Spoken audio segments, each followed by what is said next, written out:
right, good morning, everyone. Thank you so much for joining us. This is the second in the series of our International Women's Day webinar.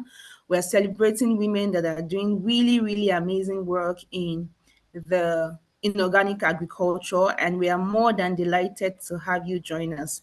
Thank you for joining us. My name is Ebziba. I'll be moderating, and we have Mamiso who will be interpreting in French. Mamiso, over to you. Oui, bonjour à toutes et à tous. Merci beaucoup de nous joindre, de vous avoir joint nous aujourd'hui durant ce deuxième webinaire en ligne sur dans le cadre de la célébration de la journée des femmes, de la journée mondiale des femmes. C'est la deuxième fois que nous nous rencontrons et nous allons aujourd'hui célébrer les femmes qui se sont distinguées dans le cadre de l'agriculture organique. Je suis particulièrement heureuse de vous accueillir. Je suis Ebziba, je vais animer la session et Mamsou, donc ma personne, a le plaisir de vous accompagner en tant qu'interprète. All right, thank you. So we would start quickly with okay, can we signify in the chat box if we're at the last webinar? Let's see if any of us was at the last webinar. Let's please signify in the chat box if we're at the last webinar, the one we held on Friday. Please signify so that we can celebrate you. We also apologize to those who had challenges getting into the Zoom call. We will definitely make the replay available very soon. Tout d'abord, est-ce que vous pouvez, celles et ceux d'entre vous qui ont été présents ce vendredi pour célébrer le 8 mars, est-ce que vous pouvez le signaler, s'il vous plaît, dans le chat? J'aimerais également excuser toutes celles qui ont été ou qui sont empêchées aujourd'hui et qui ont des difficultés à nous rejoindre sur Zoom. Nous allons mettre à leur disposition l'enregistrement de ce webinaire immédiatement.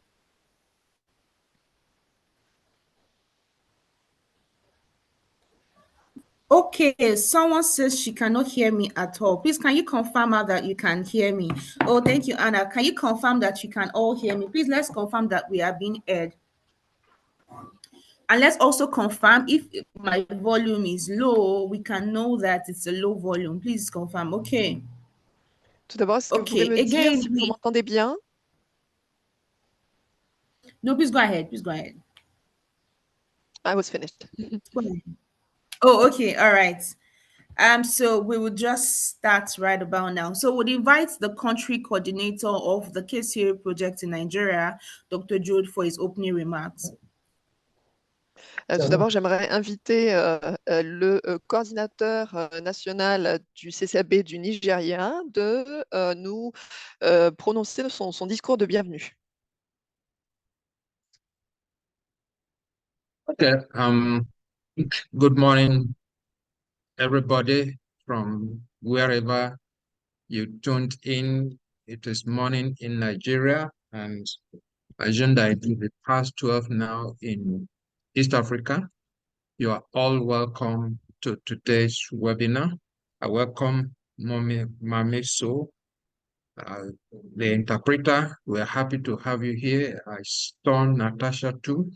I welcome everybody tuning in from all the parts of the world. You are welcome. Je vous souhaite la bienvenue depuis le Nigeria, où que vous soyez aujourd'hui, que vous soyez en Afrique australe, en Afrique de l'Est. Bienvenue à toutes et à tous. Merci également à notre interprète d'être présente ici, ainsi qu'à Natacha et à toutes les intervenants que nous allons entendre aujourd'hui.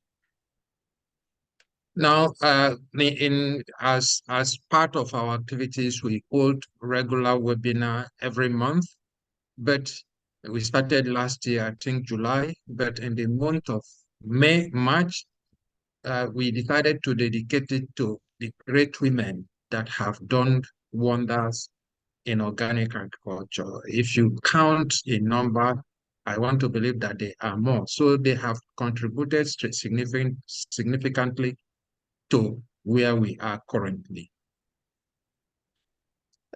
Vous le savez que nous avons une activité régulière, à savoir une série de webinaires que nous tenons tous les mois depuis le mois de juillet. Mais comme on est au mois de mars aujourd'hui, donc on avait pensé dédier ou consacrer une session aux femmes qui ont fait des merveilles, qui ont contribué de manière remarquable au développement de l'agriculture organique en Afrique. Et nous allons évidemment, si on compte donc leur productivité, si on compte leur nombre, eh bien, ce sera vraiment très impressionnant. En tout cas, aujourd'hui, nous souhaitons dédier cette session donc à ces femmes. The role of women both in agriculture and in the world cannot be emphasized enough. And if this month has been put together as if last week, Friday, has been put together as a day that women are celebrated, and as a matter of fact, the whole of March, then we see it a point of duty to bring the exceptional women to the fore so that the upcoming ones will see that nothing is impossible for the female folk, that they are even the one breaking all barriers. As you listen today, and those that are listening yesterday, you see that these women that we are bringing out, not just them, but it is just those we could get in touch, because all women here are fantastic in their own way, have breaking all odds. They saw opportunities, they took advantage of it, and they excelled. Le rôle des femmes dans l'agriculture organique, aussi bien dans l'agriculture organique que dans l'agriculture dans son ensemble dans le monde entier, on ne le soulignerait jamais assez. Vendredi, nous avons vu un certain nombre de ces femmes ainsi que leurs œuvres et leurs contributions. Et je pense qu'il est de notre devoir de mettre tout cela en exergue, de mettre cela sur le devant de la scène, car toutes ces actions, toutes ces contributions montrent que rien n'est impossible pour les femmes. Ce sont les femmes, justement, qui vont briser les barrières, qui vont surmonter les défis. Et nous avons vu à quel point les femmes peuvent être fantastiques dans leur travail, dans le monde de l'agriculture. Elles trouvent leur propre façon, elles se donnent les moyens et elles saisissent toutes les opportunités qui existent et elles excellent dans leur travail. So we had a webinar last Friday. We are having another one today, and the next one will take place next week on the 20th. So we brought out special women and we are celebrating them. And we look forward to seeing you next week and subsequently, because the webinar that is organized by Noan Keswe from Nigeria is a monthly thing, and we continue because we go out to bring exceptional people that to bring knowledge, understanding, and advocacy to strengthen us and make us achieve as much as we can within the strength of our abilities. Le vendredi, nous avons déjà organisé un premier webinaire. Aujourd'hui est le second et le troisième sera organisé la semaine prochaine, à savoir le 20 mars, plus exactement. Nous allons encore une fois, présenter des femmes exceptionnelles dans le domaine de l'agriculture, présenter leurs contributions, leur travail, et nous trépignons déjà d'impatience pour en connaître encore plus la semaine prochaine. Le webinaire a été organisé par le Nigeria, par mon pays, et encore une fois, notre but est de souligner et de renforcer ces femmes et de souligner leurs contributions, les opportunités qu'elles ont su saisir et les moyens qu'elles se sont donnés dans ce travail. Yeah, I'll take a little time to talk about Knowledge Center for Organic Agriculture and Agroecology in Africa. It is sponsored by BMZ through GIZ, and they are doing great things for us. And it is specifically a project that looks around, gets knowledge, verify it, process it, and make it available in digital platform and other forms for people to use. And most importantly, connect the value chain actors through networking. And with this, we know that organic agriculture will continue to blossom in Africa. You are welcome, as I say, listen back and enjoy your stay. Thank you.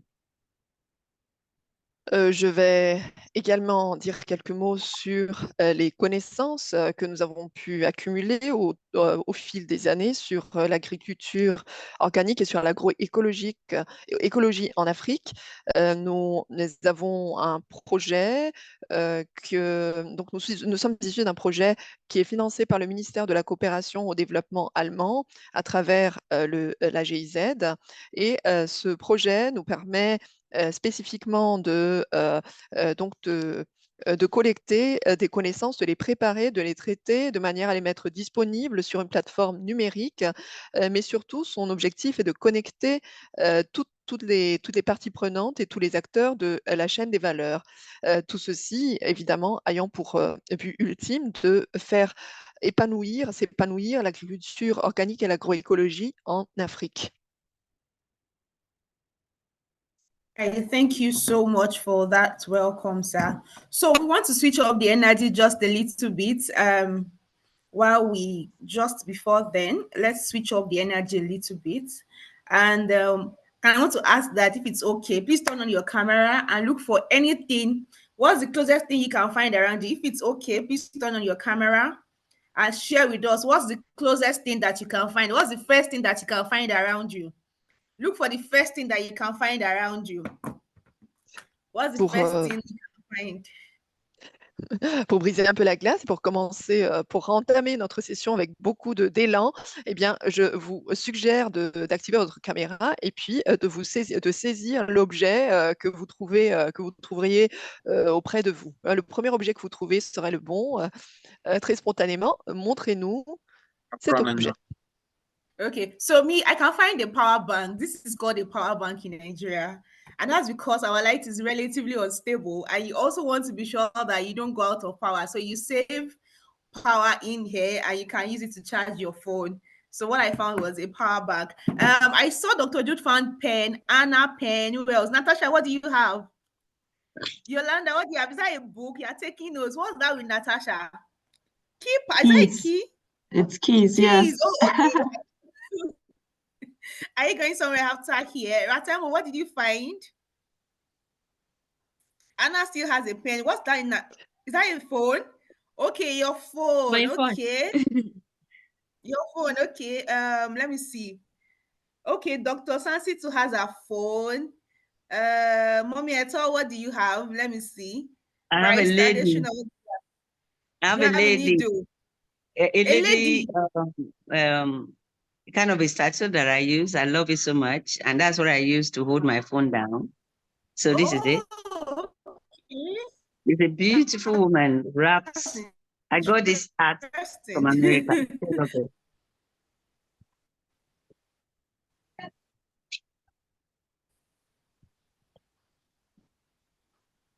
Wow, that's really interesting. Let's see who else has something. But Mr. Fidelis, what are you holding? I've seen you now. What are you holding? What did you find around you? I would also want to your phone. Okay.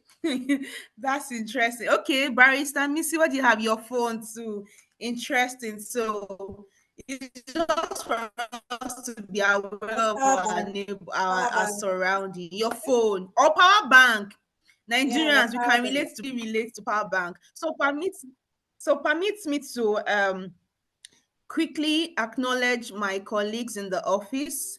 After that, we'll have an opening remarks from Anna. Anna is your plate. Someone said that plate because she's eating. That's a good one. I actually envy you right now. Okay, so permit me to acknowledge my colleagues that are also on this call. After that, we'll have Anna take the welcome address from the org. So I would want to acknowledge Mr. Fidelis is our project manager. I think I also saw Dr. Latunji Marcos is what's it called now? Is our monitoring and evaluation. Yes, I shouldn't even miss that because I always send quarterly. I send quarterly reports. Okay, so Dr. Latunji monitoring and evaluation. I think I saw Mrs. Afolabi. She's also in charge of accounts for the association. I'll recognize others as I see them. We also acknowledge Natasha, Ratemo, Pamela, all our friends from East Africa and West Africa. Thank you everyone for joining the call. I would also want to especially acknowledge Madam, where's the name now? I've forgotten. No, Madam Ellen, yes, she was on the call really early, about 30 minutes before the start. And last week, she really did try to join us. So thank you so much for joining. Now I'll hand over to Anna. Anna, it's okay to speak in French since Mamiso is here, she can interpret. Thank you. Oui, I would interpret this, what you just said, Epsiba. Oui, alors tout d'abord, or not? Not. Okay. Let Anna just take. You would interpret whatever Anna says. Ok. Donc, je suis très contente qu'il y ait une interprète aujourd'hui. Je vais pouvoir parler français. Bonjour tout le monde et merci Ebziba. Donc, je suis Anna de Enda Pronat. C'est l'organisation qui coordonne le KCOA pour l'Afrique de l'Ouest. Et je suis point focal genre du projet en Afrique de l'Ouest. So good morning, everyone, and thank you, Epsiba, for giving me the floor. I'm Anna, and I come from the coordinating organization of KCOA here in West Africa, and I'm also the focal point For gender issues. for gender issues. Thank you. Comme Dr. Jude l'a dit tout à l'heure, le KCOA, c'est un projet qui travaille sur le partage de connaissances en agroécologie et en agriculture biologique.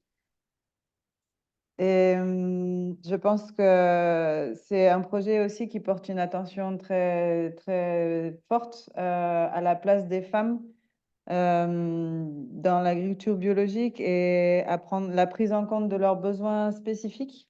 Et aussi au fait de mettre en valeur le rôle très important qu'elle joue pour l'agriculture biologique et dans nos communautés, dans nos sociétés de manière générale. So as it was explained before, the KCOA project aims to share knowledge or to enable different stakeholders to share knowledge about agriculture, organic agriculture, but also agroecology. And this project aims at drawing attention to the role that women play in organic agriculture, and also to take into account their needs, their specific needs in this sector. And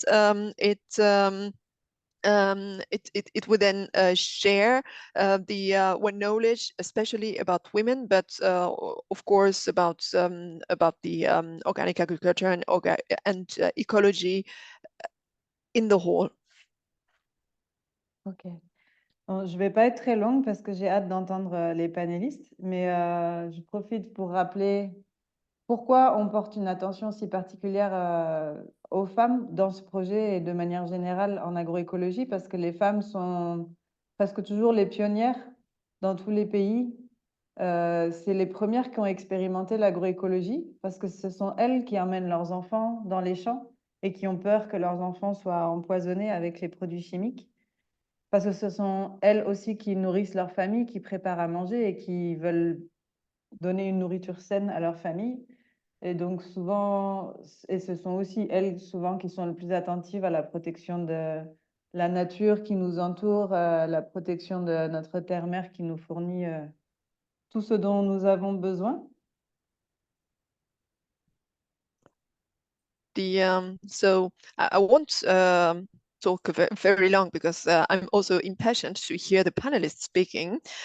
Just a few words on why we draw this attention on women, how we feature them in the agroecology and biological agriculture, organic agriculture sectors. We think that women are always the pioneers in all countries. They are the pioneers when it comes to experimenting the agroecology, and because they are the ones who will bring their children along on the fields. They are the ones who will be afraid of poisoning them or of getting them poisoned by chemical products when working in the fields. And they are also the ones who feed the family. They're the ones who are very attentive to protect nature, and who are very aware of the fact that we have to protect and to do our utmost to protect our Mother Earth. Donc, félicitations aux 4 grandes dames là, qu'on va entendre tout de suite. J'ai très hâte de les entendre. Et bravo aussi à Noan pour l'initiative, et particulièrement à Epsiba et à Pamela aussi de Bivat. Comme c'est un webinaire qui est organisé conjointement par les pôles d'Afrique de l'Ouest et d'Afrique de l'Est dans le cadre du projet, c'est une très belle initiative. Donc, bonne écoute à tout le monde et merci beaucoup. So I would like to congratulate the 4 women who will be featured today. I would also want to congratulate Noan, as Noan is the organization organizing this webinar and taking the initiative of jointly organizing this webinar with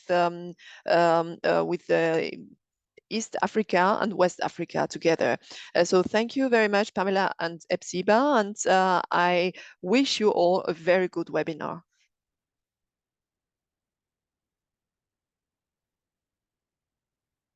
All right, thank you so much for that warm welcome.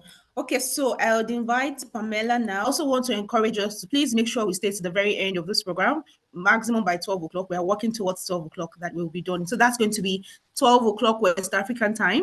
That would be 1 o'clock East Africa. No, I think it's Uganda time. I know there are like 2 or 3 time zones there, but in less than 2 hours we'll be done. Thank you so much.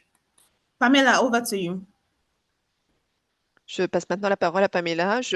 J'invite tout le monde à rester jusqu'à la fin de ce webinaire. On va essayer de terminer avant midi. Donc, à midi au plus tard, on aura terminé. J'espère que vous resterez parmi nous jusqu'à ce moment-là. Thank you very much, Hepzibah. Good afternoon, everyone from the East African region. It's 12:30 p.m. here. And I think before I read the profiles of today's panelists, I'll briefly introduce the East African Hub. I'm here to represent the project manager. We are currently holding some trainings in Uganda, so bear with me. I'll switch off my video and use the audio because of network. Maybe you could translate first. Bonjour à toutes et à tous. Avant de présenter une à une les intervenantes, j'aimerais aussi dire quelques mots sur le pôle de connaissance de l'Afrique de l'Est. Je représente aujourd'hui notre gestionnaire de projet qui participe à une formation, donc qui ne peut pas être là. Et je ne vais pas activer ma caméra pour ne pas ralentir la connexion. So my name is Magino Pamela, and I work as a communications officer for the Knowledge Hub for Organic Agriculture and Agroecology in Eastern Africa. Je m'appelle Pamela Magino, je suis responsable de la communication au bureau donc du CCAB Afrique de l'Est. Yes, so briefly about the KHEA. KHEA is, like earlier shared, is the Knowledge Hub for Organic Agriculture and Agroecology in Eastern Africa, implementing the project called the Knowledge Center for Organic Agriculture and Agroecology in Africa, that is being funded by BMZ through GIZ.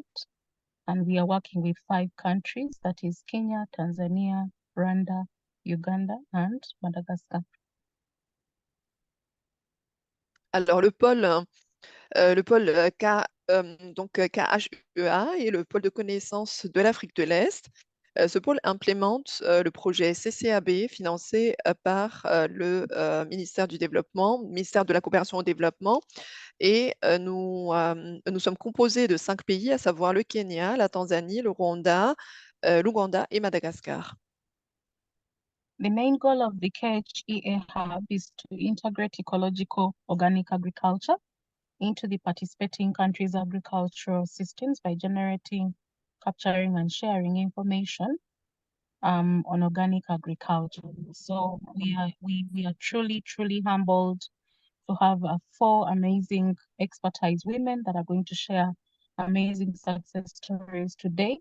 And one of the 4 women, we are truly grateful that the West African Hub gave us opportunity to present Miss Valentine Musabe from Rwanda to be part of the panelists today.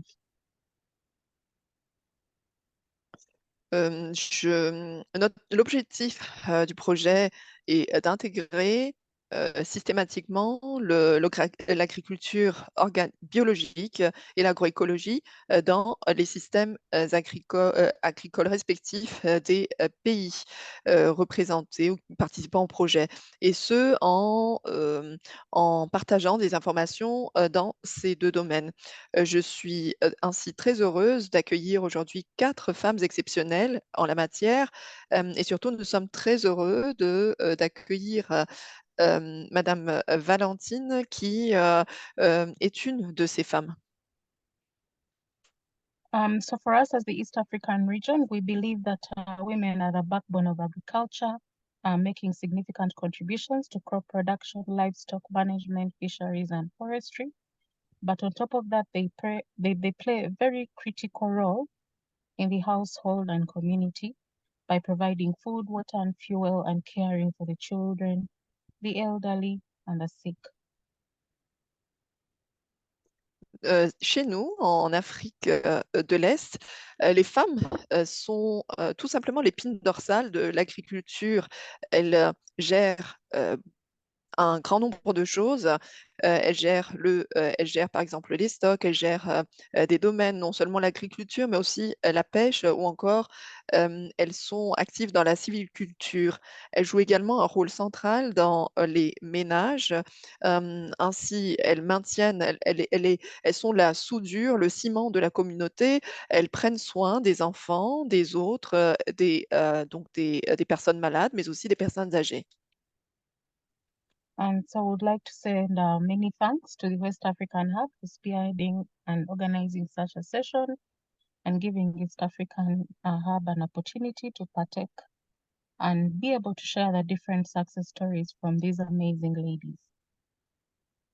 Je remercie donc le pôle de connaissances de l'Afrique de l'Ouest d'avoir organisé la première session, et de donner désormais la possibilité au pôle de connaissances de l'Afrique de l'Est d'organiser une deuxième session et de présenter ces 4 femmes exceptionnelles que nous allons entendre dans quelques instants. Thank you very much, and back to you, Hepzibah. All right. Will you take the profile, or should I go take it? Yeah, sure. I can read through the profiles, and then then you'll allow me to log out since I'm coordinating a training here. That's fine. All right. Okay, so I'll go right into it. So the first panelist is Mrs. Olufunke Rowaye-Olowe. She's a managing director, CEO of Et al. Concepts Limited, and boasts a wealth of experience in investments and administration, spanning decades in both the banking sector and hospitality industry. Her journey began with a degree in secretarial administration, supplemented by professional training as she ascended in leadership roles. She's been motivated by a drive for self-improvement, and she ventured into organic farming, establishing Et al. Farms Nigeria Limited. 8 years ago, she was focusing on oil palm plantation and other perennial crops. Mrs. Funke Rowaye is a fellow of the Nigerian Hotel and Catering Institute, showcasing her dedication to excellence in the hospitality sector. She holds a fellowship in the Institute of Agribusiness and Management reflecting her commitment to training and marketing in Nigeria's agricultural business landscape.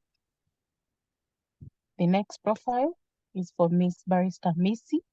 Would you like, Adesina. sorry to interrupt you. Oh, Would you like me to yes. introduce also to interpret this, or Yes, yes, are you just yes. Yes? Okay, yes, I'll just please leave it on the oui, alors tout d'abord, j'aimerais vous présenter Madame Olufunke Rowaye-Olowe. Elle est directrice générale d'une entreprise qui s'appelle Alconcept Limited.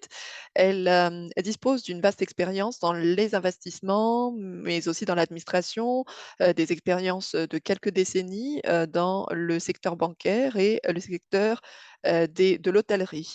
Elle a commencé en apprenant la gestion et l'administration en tant que secrétaire, et puis ensuite elle a suivi des formations professionnelles en continuant son ascension. Elle a été toujours motivée par l'amélioration de soi, l'optimisation de ses connaissances et de ses compétences, et elle a commencé à travailler dans le secteur de l'agriculture biologique en mettant en place une entreprise, donc l'entreprise Et Alpha Nigeria Limited, il y a 8 ans. Elle a surtout porté son attention sur la plantation d'huile de palme, mais aussi d'autres cultures pérennes. Et ensuite, Madame Funke Rowaye, qui est une boursière de l'Institut Nigerian Hotel and Catering, qui a toujours montré son excellence et son amour de l'excellence dans le secteur de l'hôtellerie. Elle a été boursière, ou elle est toujours boursière de l'Institut de l'agro-business et management de son pays, ce qui montre encore une fois son engagement dans la formation et dans le marketing, dans la commercialisation des produits agricoles nigérians, du Nigeria. Thank you very much. Next profile, Hasiba.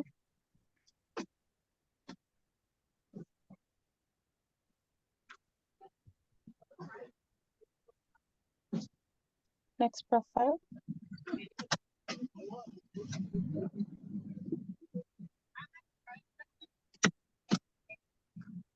Okay, as Hepzibah shares screen. So the next profile is for Miss Barrister Misi Adesina. She is a legal practitioner with over 19 years of experience, transitioned into the agricultural sector driven by a newfound passion. Her journey began with providing legal services to cooperatives and Please go ahead. agri-entrepreneurs, which eventually led to the establishment of AgriBiz Without Borders Limited. This company offers a range of services, including market access, training, and cluster aggregation, aimed at empowering individuals in the agricultural industry. Misi's interest in organic farming grew, prompting her to provide free training sessions on organic agriculture. Additionally, she collaborated with FarmHub to establish a farmers market in Ikoyi from organic and natural growers, catering to health-conscious consumers. Currently, Misi is developing Niger Organic and Natural Farms Market, an online platform connecting organic farmers with bulk buyers, aiming to enhance access to natural foods while fostering growth in Nigeria's organic agriculture sector. Her vision is to create a B2B platform, facilitating the sale of organic produce to networks, promoting good health and sustainability in the agricultural industry. Misi Adesina est une juriste. Please you leave what is side, the other page, please, because I'm reading. Yeah, I did not have this information and it was not possible to take notes. So, alors, la juriste Misi Adesina compte plus de 19 ans d'expérience et elle est passée dans le secteur agricole en découvrant cette nouvelle passion. Cette nouvelle passion a tout d'abord commencé pour elle à travers des services de conseil juridique à des coopératives et à des entrepreneurs agricoles, donc des services qu'elle leur a fournis. Et ensuite, elle a fondé l'entreprise Agribees Without Borders. Sa compagnie offre différentes prestations, à savoir des conseils, par exemple, sur l'accès aux débouchés, des formations, mais aussi des formations de coopératives, pour ainsi donner des compétences donc plus de compétences à des agriculteurs. Euh, Elle est très intéressée également par l'agriculture organique et ainsi elle fournit des sessions de formation gratuites sur l'agriculture biologique. Euh, de plus, elle a collaboré avec Farm Hub pour mettre en place un marché d'agriculteurs à ECOI, donc un marché consacré uniquement à des produits naturels et organiques, car elle prône justement l'agriculture, une agriculture naturelle. Aujourd'hui, elle développe ce qu'on appelle le marché des produits organiques et naturels de Naïja. C'est une plateforme en ligne qui met en lien les agriculteurs bio avec des grossistes. Le but étant de renforcer les possibilités d'accès à des aliments ou à la nourriture naturelle tout en renforçant la croissance du secteur de l'agriculture organique du Nigeria. Elle a une vision qui est de créer une plateforme B2B qui va faciliter le commerce des produits organiques et qui va faciliter la production, la formation de réseaux en promouvant ainsi la bonne santé et la durabilité dans l'industrie agricole. Thank you very much. And then the next profile is for Dr. Jolade. Sansi's journey into organic agriculture began in 2010 when their institution registered with the National Organic Agriculture Practitioners of Nigeria. She's been inspired by the introduction of organic agriculture at a World Food Day program. Dr. Sansi spearheaded the registration of their college as an organic institution and was appointed as the coordinator of the organic committee. Their commitment led to the establishment of an organic goat production project, which became a notable example of organic livestock production in Nigeria. Dr. Sansi's involvement further expanded when they were nominated as the coordinator of the Oyo State chapter of NOAN in 2017, leading efforts to form state chapters and zones to support grassroots organic farming initiatives. Through capacity building, market access, and cooperative organization, Dr. Sansi and their team are working to empower organic farmers, promote sustainable practices, and mitigate risks such as flood or fire disasters through initiatives like insurance and leasing of lands for organic farming. Docteur Jolade Mimi, Sansi. so please, in the interpretation, that place of National Organic Yes. Agriculture, it's Nigerian Organic Agriculture Practitioners. That was a mistake. So Nigerian Organic Agriculture Practitioners. Replace national with Nigerian. OK. Thank you. Alors, Madame Docteur Jolade Sansi a commencé son expertise dans l'agriculture biologique en 2010, lorsque leur institution a été enregistrée, donc a été enregistrée en tant que l'Institution nationale des agriculteurs biologiques du Nigeria. Elle a été inspirée par l'introduction de l'agriculture organique dans le programme de la Journée mondiale de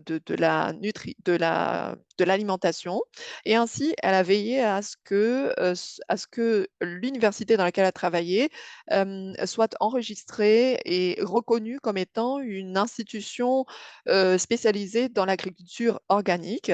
Et elle a été également nommée coordinatrice du comité de l'agriculture bio.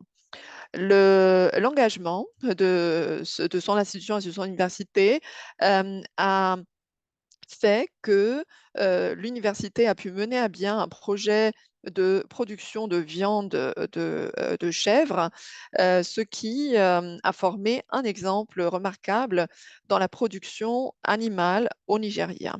Dr Sansi est engagé également, continue son engagement et elle a pu ainsi être nommée coordinateur donc de l'Oyo State Chapter donc de l'institution NOAN en 2017, ce qui a donc ce qui a mené à mettre en place des zones, donc des zones et des secteurs permettant de renforcer les initiatives d'agriculture biologique sur le terrain à la base.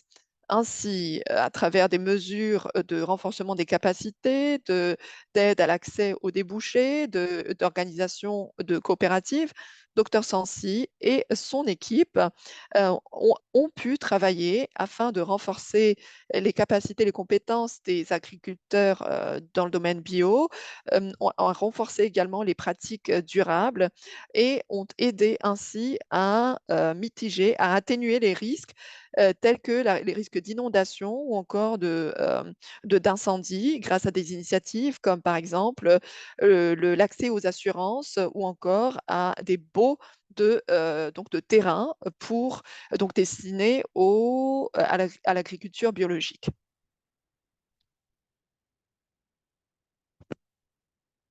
Thank you very much. And then the last profile. So the last profile is for Miss Valentio Musabe, who is the CEO of Alma Farm, a renowned organic farming company in Rwanda, specializing in vegetables and livestock production. Her journey began with a vision to address nutritional needs sustainably, leading to rapid success in local markets with high quality produce. Musabe's commitment to organic farming extends beyond business, aiming to positively impact communities by promoting improved nutrition and well-being.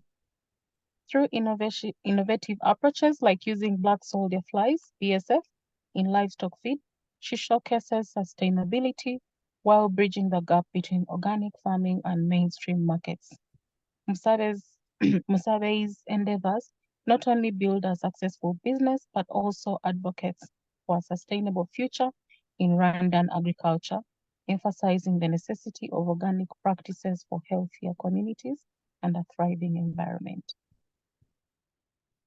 Valentio Musabe, notre quatrième intervenante, est la PDG de Varma Farm, une compagnie agricole bio très connue au Rwanda, spécialisée dans la production de légumes et de viande.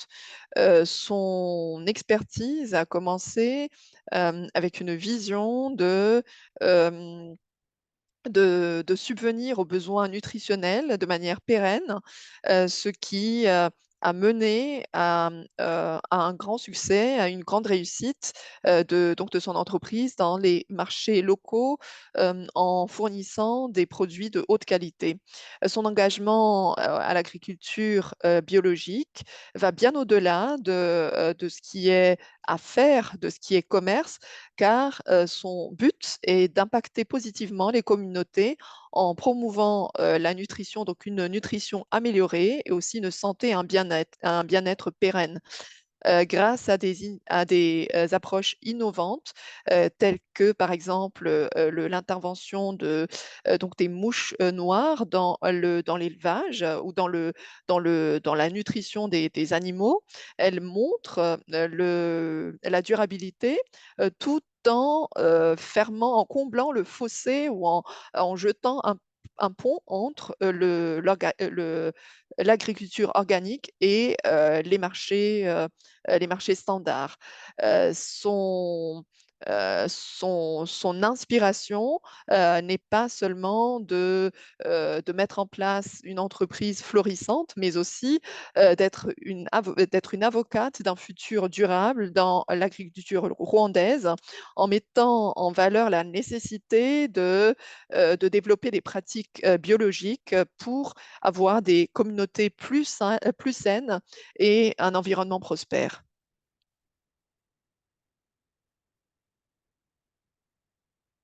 All right, thank you very much. Thank you, Pamela, for that, and thank you, Mamiso. So we're going to do something a bit quicker, so that we.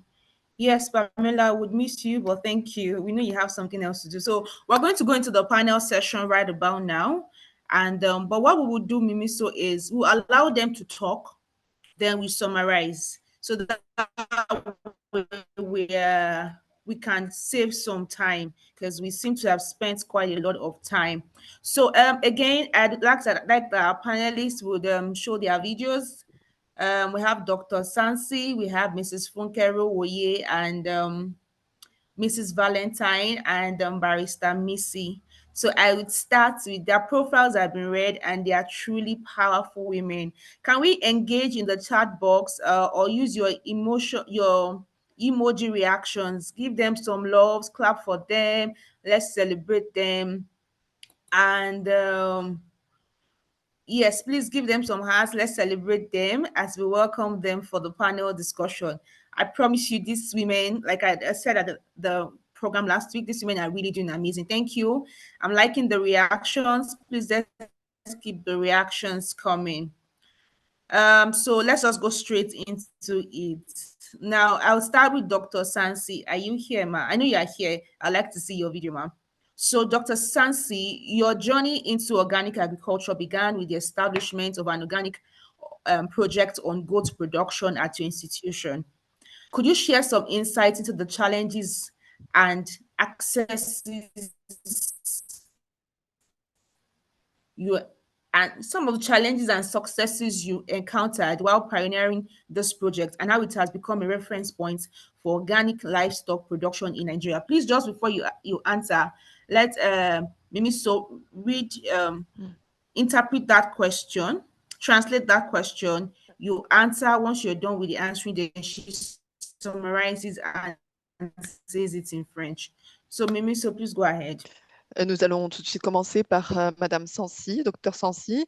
La question que je lui pose est la suivante. Docteur Sansi, votre parcours dans l'agriculture biologique a commencé par la mise en place d'un projet biologique sur la production de chèvres dans votre entreprise ou institution. Pouvez-vous parler des défis et des succès que vous avez connus donc, en lançant ce projet et nous expliquer comment ce projet est devenu une référence en matière de production animale biologique en Afrique, ou au Nigeria plutôt? Okay, sadly, just as she was about to talk, I saw her video froze and a network went bad. So let's move to Mrs. Funke Rowaye. Ma, I know you are here. I see you already. So can you please turn on your video? Let's move to her. When Dr. Sansi comes back, we will take Dr. Sansi. All right, Ma. So again, like we did the first one, you just you give the translation. Once she's done responding, you summarize, and so you don't translate word for word. All right. So Mrs. Funke, your journey from the banking sector to becoming a seasoned businesswoman in the hospitality industry and then venturing into organic agriculture is quite intriguing. I mean, you have a very fantastic story. I'd like to call you the accidental organic agriculture practitioner. Now, can you take us through your journey transitioning into organic agriculture and how your background in business and investment has influenced your approach to managing It All Farms Nigeria Limited? Madame Rowaye, votre parcours vous a mené du secteur bancaire à une femme d'affaires chevronnée dans le secteur de l'hôtellerie, de la restauration, puis à l'agriculture biologique. C'est assez fascinant puisque c'était un parcours, on va dire, qui s'est développé un peu par hasard. En tout cas, votre rencontre avec l'agriculture biologique l'a été.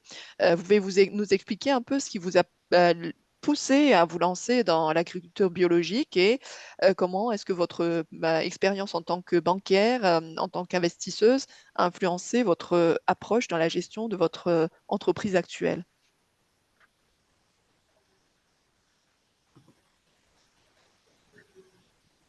Yeah. Good morning, everyone.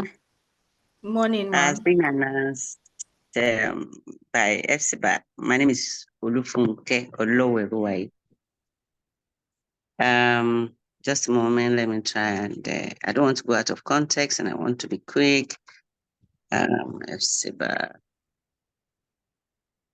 Oh, sorry. Okay. Oh my gosh. What? Give me a minute, please.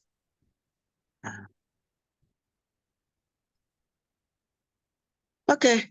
My journey actually started 1984 when I went into banking. I worked with Barclays Bank International. Can you hear me? Yes, we do. Okay. I left Barclays Bank and I moved to Now Merchant Bank in 1988. And later I moved to Afrobank International in 1991. But I was opportune to work with the chief executives officers of those banks, and it gives me and it opened my inner mind to business. My first business was cleaning services. It was an excellent experience I gained from it, and that assisted me when I eventually set up an hospitality outfit much later afterwards. As I moved on in my business endeavors, I diversified into commodities and later into petroleum station operations. I still operate one as I speak. One of my interaction sessions at my filling station led me to an idea of building an hotel. And that was how I went into the hospitality industry. As the business progressed, a friend of mine introduced me to WIMBIS. That is Women in Management and Business. In one of our monthly meetings, a talk was delivered by USAID on agriculture, basically on cocoa farming. I immediately jumped into the opportunity because my late father of blessed memory was a peasant farmer. So I immediately jumped into the opportunity because I remembered my young age, running around in the bush, catching cricket and all the rest of it. So I was just wanting to catch up the fun again growing up. So I jumped into the opportunity and that was the beginning of my farming exploits. I failed completely in cocoa farming because that was what we were trained in the USA, because the soil test I did was incorrect, wasn't completely what it should be. So as one of my low ebb, I was just wondering what next will I do when this soil is not good for cocoa. When I did the next soil test, I later decided to go on oil palm farming because I understand it can thrive in so many soil without much hesitation. But I started with about 10 acres. It grew to 100 acres. And to manage the farm was becoming a problem for me with manual weeding. So one of my workers advised that we should use herbicides to control the weeds. The herbicide chosen that year did not only weed off the unwanted weeds, but also completely dried out every single palm along its paths. Immediately, I just made up my mind that, look, what kind of thing will I have used on weeds? And then took out what I wanted. Well, lack of experience anyway. I have a feeling that some of the herbicide was sprayed on the palm and they all died. So I just took a decision henceforth that, look, I'm not using chemical in this farm anymore.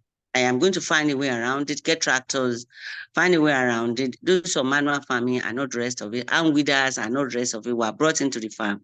And that was how I started.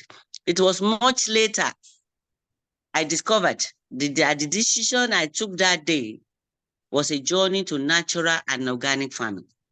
So my getting into organic farming was actually by chance, or will I say by mistake or by default.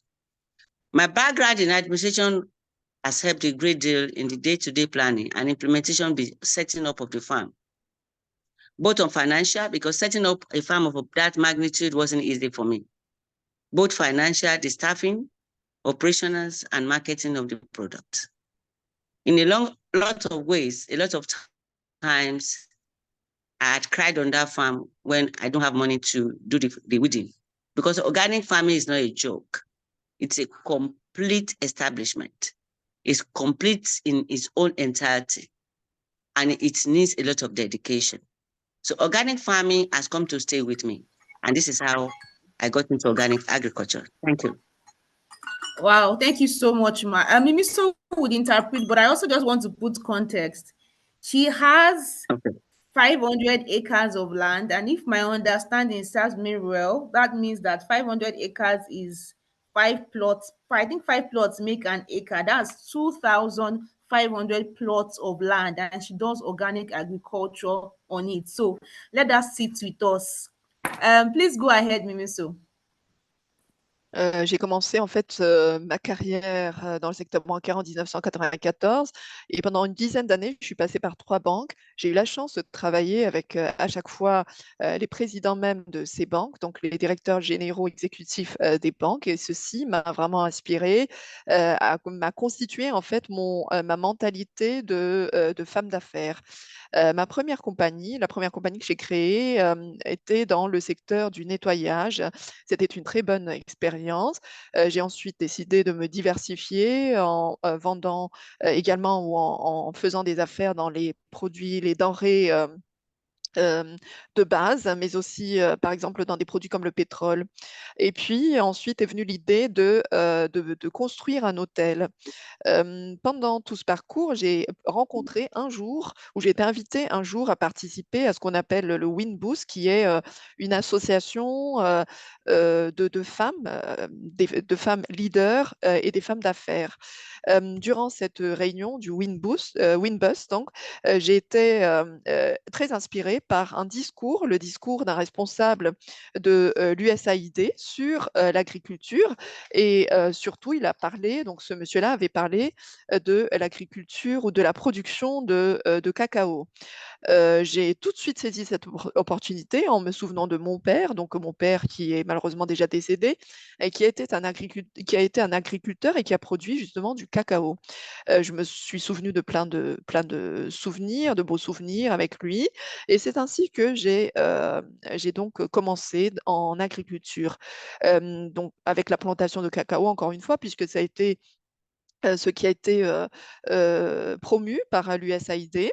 Et puis, j'ai dû, au fil du temps, tester le sol pour savoir si le sol est adapté donc au cacao, ce qui n'était pas le cas. Et c'est ainsi que j'ai décidé de passer à la plantation d'huile de palme. J'ai commencé avec une surface de 10 hectares que j'ai ensuite étendue au fil du temps. Et puis, je me suis aperçue que la gestion donc de cette plantation devenait de plus en plus difficile. On utilisait des herbicides pour enlever les mauvaises herbes et on a constaté au bout d'un moment que ces herbicides rendaient tout le sol et toutes les plantes en fait trop secs. Ça a été évidemment une démonstration de notre manque d'expertise à cette époque. Et à un moment donné, j'ai voulu abandonner donc l'huile de palme. J'ai voulu également abandonner surtout l'agriculture industrielle pour passer à une agriculture beaucoup plus manuelle. Et ce n'est que très longtemps après que j'ai découvert que ma décision ce jour-là de passer à l'agriculture plus manuelle a été en fait ce qui m'a mené à l'agriculture organique. organique. C'était un peu par chance, par hasard ou ou grâce à mes erreurs en termes de gestion du sol finalement. Donc la difficulté, le défi, évidemment, c'était de trouver des financements d'envergure, puisque c'était quand même donc de grandes superficies que je voulais gérer. J'ai été désespérée à plusieurs reprises et j'ai aussi surtout compris que l'agriculture organique n'est pas quelque chose, n'est pas un détail, ce n'est pas quelque chose qu'on fait ici et là, c'est quelque chose de complet, c'est quelque chose d'holistique à laquelle il faut entièrement se consacrer. Donc, c'est ce que j'ai pu découvrir. Et Psabé a encore ajouté que notre intervenante a désormais ou gère désormais une superficie de 500 hectares. Donc, 500 hectares qui est constitué, qui sont constitués évidemment de quelques de 2500 parcelles de terrain.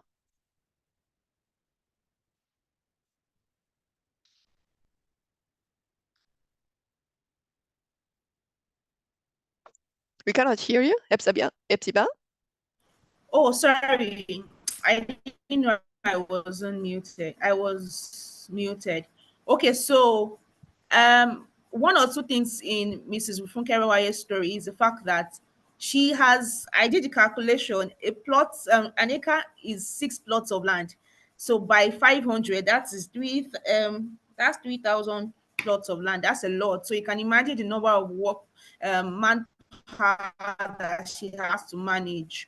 So that's to show to all of us that organic agriculture is very, very possible and it's visible.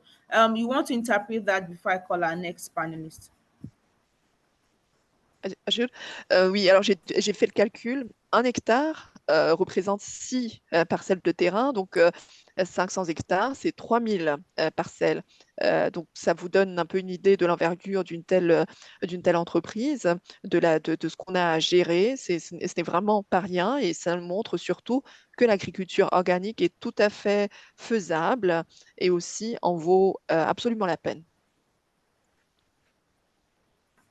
All right, thank you very much. So we have Dr. Sansi, she's back on the call. Ma, can we have you turn on your video? Dr. Sansi, okay, let me spotlight you. Okay, your journey into organic agriculture began with the establishment of the organic project on goat production at your institution. Could you share some insights into the challenges and successes you have encountered while pioneering this project, and how it has also become a reference point for organic livestock production in Nigeria? Thank you very much, and apologies for the break in translation. Yes, thank you very much, and good morning to everybody. I'll talk about the challenges first. The major challenge that we encountered was resistance to change, which is a basic human behavior. There was refusal by most people initially to understand what organic production was all about. And they refused to give it fair hearing or fair consideration, believing that it was bound to fail. Some deliberately opposed it and spoke against it. Some believed that they were content with the status quo, which was conventional, and they needed no competition in organic agriculture. But we remain undaunted, and God helped us. Another major challenge that we had was the fact that being a government institution, we had bureaucratic bottleneck because due process should be observed, and rightly so. But sometimes that slowed down progress. But apart from this, some of the other challenges that we had were challenges in food production. We developed our own paddock where we planted organically elephant grass and guinea grass. Elephant grass would last throughout the seasons of the year, but guinea grass would only do well in the rainy season. And then occasionally we had to rely on, when we needed to, we had to rely on natural grass That is not necessarily organic, but grass that was not treated with herbicides or pesticides or anything. And also, we gave our goats to supplemented with concentrates at times, corn bran, wheat bran, soybean. It wasn't all the time that we were able to get those as being organically produced. Those were the challenges that we observed. Then going to success. Yes, we had the full support of the institutional head. That was good. And because immediately we swung into action and the committee was formed on organic, made up of veterinarian, I'm a veterinarian, animal scientist, crop scientist, microbiologist, and analytical chemist. And we had also the animal health technologists that were directly in contact with the animals together with the farm attendants. So we didn't have any problem with manpower. We needed all those people, especially the microbiologists and the chemical analytical chemists, because we needed, when we were going to start, to run analytical tests on our soil, drinking water, and stuff to be sure that we would not have problem with those with contaminants later on. Some of the success stories that we also had, like I said, remained undaunted, and God helped us.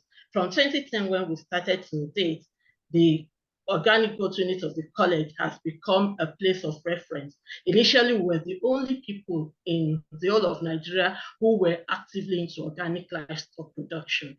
And then, as time went by, a lot of people came. Apart from the fact that we are a teaching institution, we teach our students, they go to the farm, they learn organic procedures. We also have students coming for industrial training or CWES, some for a year, some for 3 months. And they learn the organic practice and take this back to their various institutions. Some of them even went on to go into organic farming. I don't have figures on that later in life.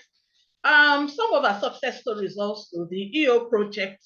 There was an EO project that gave us an award in 2020 and also ran a documentary on us that was featured on YouTube. The KCOA also collected some indigenous knowledge products from us, from our farm. And some of these have been these have been validated, tested, and proven. They're going to be disseminated to other organic farmers. And I think that's about, I don't want to overshoot my time. All right, I think that's fair enough. Mimi, so you can translate, please. Je vais tout d'abord parler des défis, peut-être. Tout d'abord, le premier ou le principal défi qu'on a rencontré, c'est la réticence au changement, ce qui est vraiment humain, soit dit en passant. Mais c'est vrai qu'on a eu du mal à accepter ou à faire accepter l'idée de l'agriculture biologique. Certains y étaient opposés, certains voulaient plutôt se contenter de l'agriculture conventionnelle. En tous les cas, ça a été assez difficile. Et puis, le fait que nous sommes une institution de formation a également présenté quelques défis bureaucratiques, on va dire.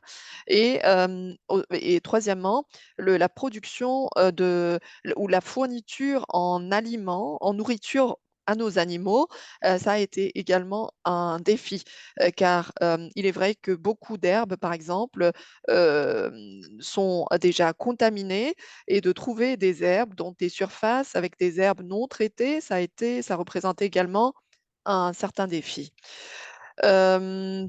Et pour en venir maintenant donc au point positif, à ce qui nous a aidés à avancer, eh bien, tout d'abord, nous avons quand même reçu quelques soutiens de différentes institutions. Nous avons pu nous équiper ou nous doter d'experts en microbiologie avec le temps, microbiologie, mais aussi de chimistes pour analyser les sols, pour analyser les nourritures, etc. Nous avons pu également utiliser des technologies pour être mieux aux soins du bétail. Donc tout ceci nous a permis de bien analyser le sol, mais aussi l'eau. à consommer aux animaux, par les animaux. Et puis en termes d'autres succès ou d'autres histoires à succès, eh bien, il faut dire que depuis notre création en 2010, et je pense que le ciel nous a vraiment bien aidés, on est parvenu à un statut où on est devenu la référence en la matière, donc en la matière de production de viande animale, donc de chèvre, dans notre pays. Nous formons différents agriculteurs, fermiers, mais aussi d'autres apprenants, d'autres institutions qui viennent chez nous, passent quelques mois chez nous, jusqu'à 1 an, et puis ensuite appliquent ce qu'ils ont appris et deviennent même ou se convertissent même dans l'agriculture biologique. En 2020, nous avons reçu un prix donc à l'échelle nationale. Et puis, on a également tourné un documentaire sur notre entreprise, un documentaire qui est visible sur YouTube. Autre succès également, autre réussite, le CCAB a collecté un certain nombre de connaissances provenant de notre institution, donc des connaissances qui ont été validées, testées et qui seront ou sont désormais diffusées à d'autres agriculteurs partout en Afrique. Thank you very much. Okay, so I hope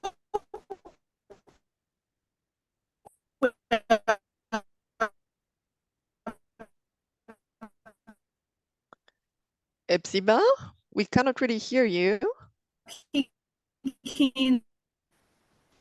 Okay, can you hear me now? Yeah, now it's okay.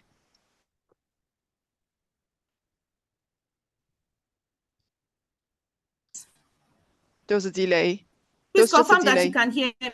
Yes, now we can hear you without delay. Yeah. Now it's okay. It's fine. Oh, okay. I said that one thing we can. Okay.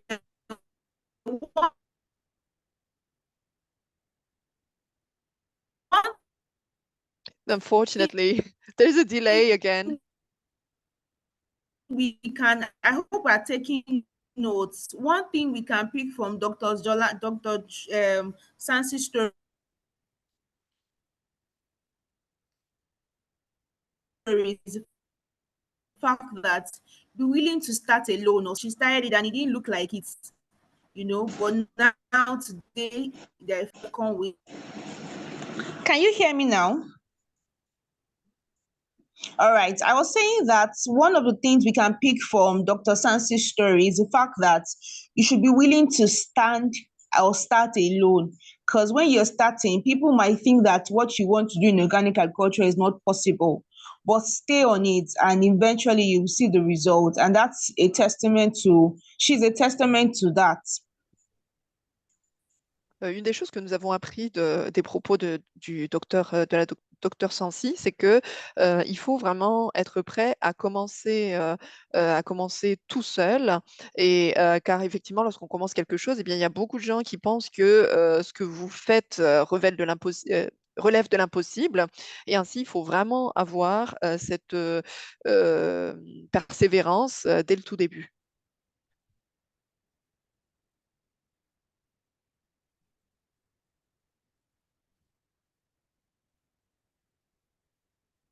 Micro, please. Your mic, please, Epsiba. Okay. We'll go to Mrs. Valentine now. What inspired you to? Can we confirm that we can see her? All right. So she speaks French. So when you know how it's done. All right. So good. Thank you. So Mrs. Valentine, what inspired you to prioritize organic methods in your farming practices? And how did you transition into this approach, especially embrace where it was not widely? Madame Docteur Valentine, qu'est-ce qui vous a incité à donner la priorité aux méthodes biologiques dans vos pratiques agricoles et comment avez-vous relevé les défis de la transition vers cette approche, en particulier sur un marché où cette approche n'était pas du tout connue ou adoptée au départ?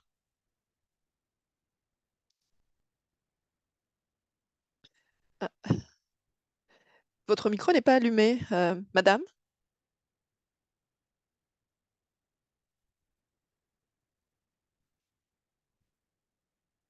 Non, le micro est toujours désactivé.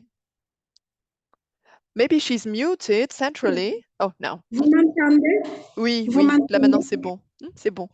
Ok, merci. Tout d'abord, je vous remercie aussi pour cet échange des idées par les femmes qui ont été motivées par l'agriculture organique. De ma part, de mon avis, ce qui m'a inspiré à faire l'agriculture organique, d'abord, c'était ma passion. C'était ma passion depuis mon enfance. Par appeler, d'appeler mon expérience, parce que j'exerce aussi un autre métier de thérapeute médical. Je suis thérapeute, mais j'utilise les méthodes naturelles. J'ai fait la médecine naturelle en Chine. Avec cette expérience du travail,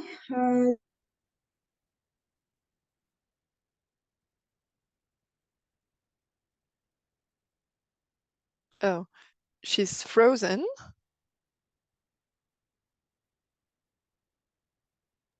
I'm guessing it's the next one. vous m'entendez? She's back. Oui, hein? Oui, alors, oui, on vous entend. Vous avez eu des expériences en thérapie médicale? Vous étiez en Chine? On a entendu Oui. jusque-là, oui. Oh, ok, j'ai fait la médecine naturelle. La médecine naturelle, ça fait partie aussi des produits naturels de la nourriture organique. Ça m'a aussi donné d'exploiter mon expérience, d'exploiter, de faire beaucoup de recherches et des analyses de l'impact des produits naturels. Comme c'était ma passion depuis des années de faire l'agriculture organique, c'est pour ça que ça a été mon but. Mais pour vibrer, pour être visible dans l'agriculture naturelle. Je remercie l'OAM ici au Rwanda, dans notre pays. C'est le seul mouvement qui a pu mettre ensemble les agriculteurs qui utilisent l'agriculture biologique pour les équiper, pour les donner des formations. Ça a été pour moi comme un appui pour vibrer, pour présenter mon talent. So thank you very much. I'm very happy to be here to meet so many motivated and inspiring women. So what inspired me? First of all, it was my passion for agriculture, which I have since my childhood. And then my other passion, which is another profession that I have, because I'm also a medical therapist. I have learned natural medicine in China, and I've got a lot of experience from this therapy or therapist profession, and that is what led me to analyze the impact of organic food and natural food on the body, on health. So I did a lot of research, and I worked with only natural products, and yeah, and that is what brought me to organic agriculture, in fact. And I'm also very grateful towards OAM, which is the only organization in my country, Rwanda, the only organization which brings together farmers, organic farmers, which equips them and which trains them. So it was a very solid support to me and to my talent. Thank you very much. Very much. Please, can you confirm, is that still an echo? Not now anymore. All right. Okay, so again, an interesting part of what is she does, I think they call it or nature therapy. And she was sharing yesterday how she's gotten really amazing results. So we can see that for her, she grows it, encourages planting organically, and many of our patients always have testimony. So you can infuse organic agriculture into what you're doing. It's literally a way of life. Oui, merci beaucoup pour ce partage d'expérience. Et effectivement, les résultats que vous avez obtenus sont tout à fait excellents, fascinants, et nous montrent à quel point l'agriculture organique joue un rôle crucial dans la santé des patients également. Donc, beaucoup de patients témoignent justement de ces effets bénéfiques, et ceci nous encourage encore une fois à aller encore plus dans le sens de l'agriculture organique. Okay, permit me to also recognize the presence of Lisa Chantel Dusabe. She is the project coordinator of KCOA in Rwanda. I celebrate Shuma. Hopefully we'll still have time to hear one or two things from you. All right, so let's go to Barrister Misi now. Thank you all for being a part of this. Please put it in the comment section. Are you getting inspired? Are you learning one or two things? Let's put it in the chat box, and let's also celebrate these amazing women. Ms. Barrister.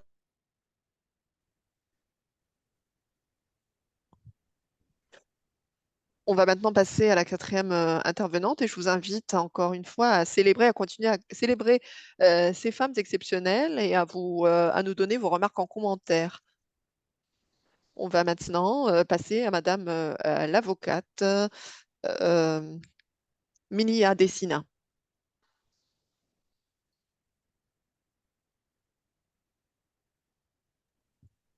Barrister Misi, I can't seem to find you, although I know you're on the call. All right, so let me spotlight. All right. Okay, Barrister Misi, so you hear me call her a barrister. She's a barrister of the law. You transitioned from a legal profession into the agribusiness, and your transition is quite fascinating.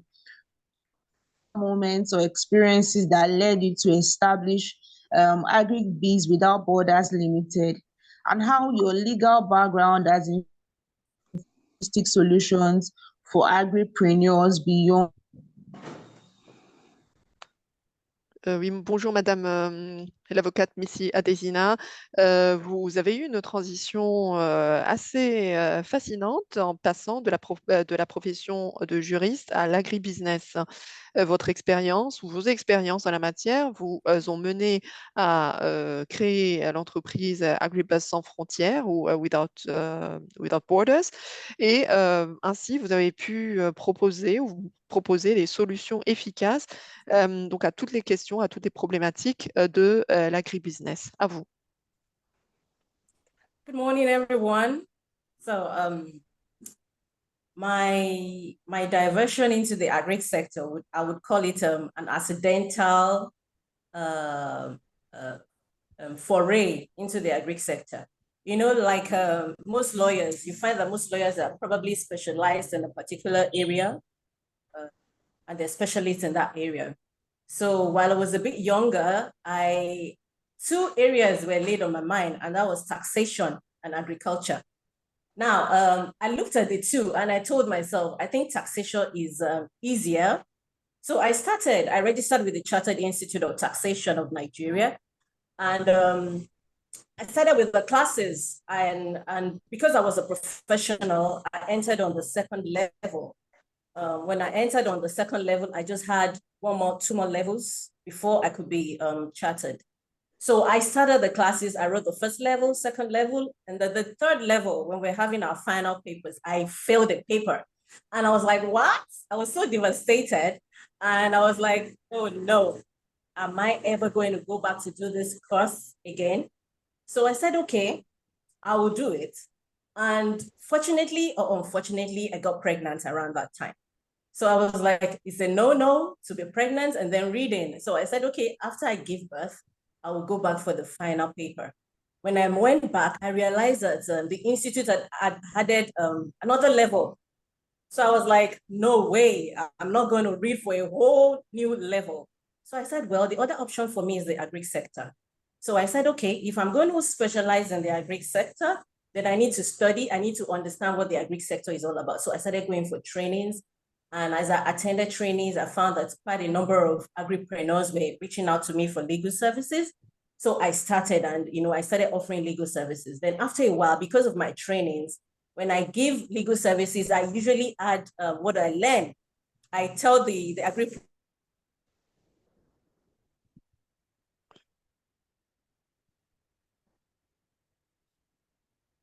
what I learn and how they can advise it. You know how it is that when you want to go on a particular path, you just don't want any additional information. So that was just a light bulb moment for me. And I said, wow, why can't I create a company that just deals with agri services, separate from legal services? And that was how Agri-Biz Without Borders was born. We started as an online platform. We started with free trainings. We were giving people trainings on how to different areas of agriculture. Then I started meeting consultants. And so that was how we started. I started meeting consultants. I started meeting players in the agri sector. And the Agri-Biz Without Borders Limited became a full-grown company, offering services, market access, local, international. And then I started dealing with agripreneurs. So when I look at my clientele, now I have over 75% agripreneurs as my clients. Moving from having them as 5%, they are now 75%. So I offer legal services to them and I offer additional services. So it's holistic for me. And then we help the agripreneurs to also write. We have some, but during the time where the Securities Exchange Commission stopped crowdfunding for farmers, and most of them had based their farming strategy on crowdfunding. So when the government said no more crowdfunding, if you're going to crowdfund, you are going to go through a particular process. A lot of them had issues with their investors, their businesses collapsed and crashed and all that. But I can proudly say that we came in and helped some of these agripreneurs to rise. So we held their hands, we helped them to put governance in place, systems in place, and then they started operations and they have started paying their investors. So that's a plus and an addition and an excitement for me as well in working with the agripreneurs. Thank you. Je dois dire que mon parcours a été également un parcours du hasard, car comme vous le savez, tous les avocats sont spécialisés dans un domaine bien défini. Et quand j'étais plus jeune, en fait, j'avais deux domaines qui m'intéressaient. Tout d'abord, la fiscalité et l'agriculture. Donc, j'ai choisi la fiscalité. J'ai suivi une formation, une spécialisation, et je savais qu'il n'y avait plus qu'un seul examen que je devais passer, et puis j'aurais été agréée. Sauf que cet examen, je l'ai raté. Je l'ai raté au mauvais moment ou au bon moment, puisque je suis en même temps tombée enceinte. Et lorsque je suis revenue de mon congé de maternité, j'ai découvert que l'institution de formation, de spécialisation ajoutait un autre niveau. Donc, pour accéder à l'agrégation. Et pour moi, il n'était pas question de perdre autant de temps. C'est ainsi que je me suis tournée vers l'autre option qui est le secteur agricole. Je me suis formée, j'ai fait des études, mais pendant la formation, les formations que j'ai suivies, les formateurs eux-mêmes m'abordaient pour me demander des conseils juridiques que je leur donnais. Donc. Et pour moi, ça a été un peu le déclic, car je me suis dit, pourquoi ne pas créer une entreprise, donc une entreprise services de conseil juridique, puisqu'on m'en demande tout le temps. Donc, j'ai créé une plateforme en ligne pour fournir des formations, pour faire du consulting. Et ainsi, au fur et à mesure, donc, mon profil, c'est de mieux en mieux défini avec plus de précision. Et Agribus Limited est désormais une compagnie fournissant des services de conseil en termes d'accès, de débouchés nationaux, mais aussi internationaux à différentes compagnies, aussi agricoles. Donc aujourd'hui, ma clientèle est composée à 75% d'agripreneurs, alors qu'il n'était que de 5% au début. Je fournis donc des services juridiques, mais aussi additionnels, donc c'est très complet comme portefeuille de services. Et puis, aussi des services en matière de conseil en financement.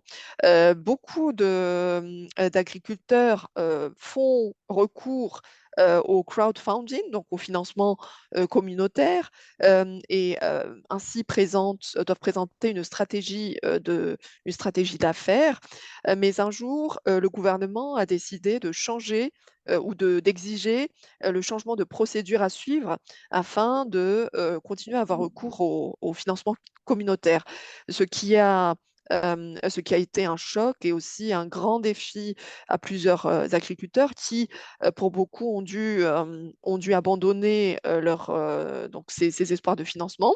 Et je suis très fière de dire que que j'ai pu les conseiller pour qu'ils puissent quand même y accéder. All right, thank you very much. A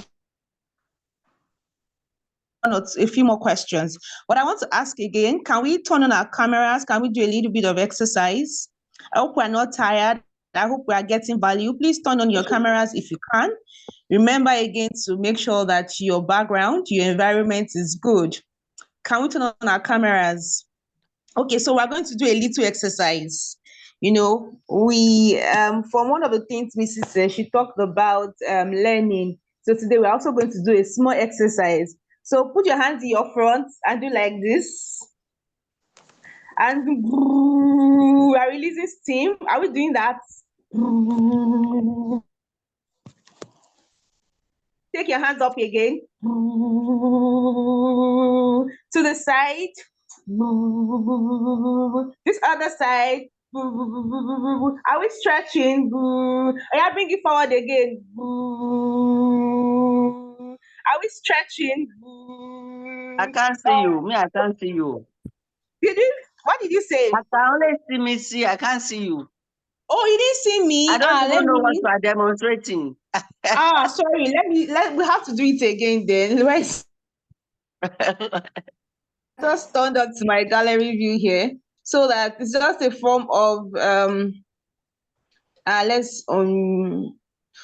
okay. So let's do it one more time. Can you see me now? So I'm talking from one device and I'm talking from one device. Okay, can you see me now? You can only see your picture. Me, I can see your picture. From one device and showing video from another device. Wow. I can only see. I can see your picture. Not your physical person, but your picture. Okay, can you see me now? Nope. I can only see your. I can see you now. Okay. So let's do the exercise. Again. It's just a little warm-up exercise. Let's bring our hands forward. Bring your hands forward like this. Let's rest. And then just make a sound with your mouth. We're resting. Now take it up. We're resting. Take it to the side. We're resting. The other side. We're resting. Bring it back forward. Now let's roll. Let's roll. Roll. Jam it together and give it to yourself. So that's us saying, well done. Thank you for being with us so far. But we are still not done. We are hoping hoping that in about 40 minutes we'll be done. So what we are going to do now is to make it a bit faster. We'll speed up the Hepzibah, sessions. will you please close the other one microphone? And our amazing panelists, I beg you, we are going to have to reduce your time again. I will reduce your time to 2 minutes now, so that we can finish in about 40 minutes. Time is important for all of us. So I'm reducing our time to 2 minutes. So I'm starting now with Hepzibah, kindly mute there's one an device. Okay, it's because I'm using devices. Is it gone now? Yes. I want to believe it is gone now. All right, thank you. Perfect. Okay, so now we'll start with another round, and we'll start with Mama Funke of Mrs. Funke Rowaye of Etoile Farms. Now, you represent the Etoile Farm Nigeria represents a significant venture into organic agriculture, organic farming. Now, particularly in oil palm plantation. And I know you have encountered some challenges. Can you discuss one or two challenges that you have encountered with establishing and managing your organic farming experience? Thank you You very can have much. Manisto interpret first before you Madame answer. Funk, une autre question à votre attention. Votre entreprise est une référence dans le domaine de l'agriculture biologique, surtout dans les plantations de palmiers à huile. Pouvez-vous parler des défis que vous avez rencontrés, mais aussi des opportunités en créant et en gérant cette entreprise? Allez-y.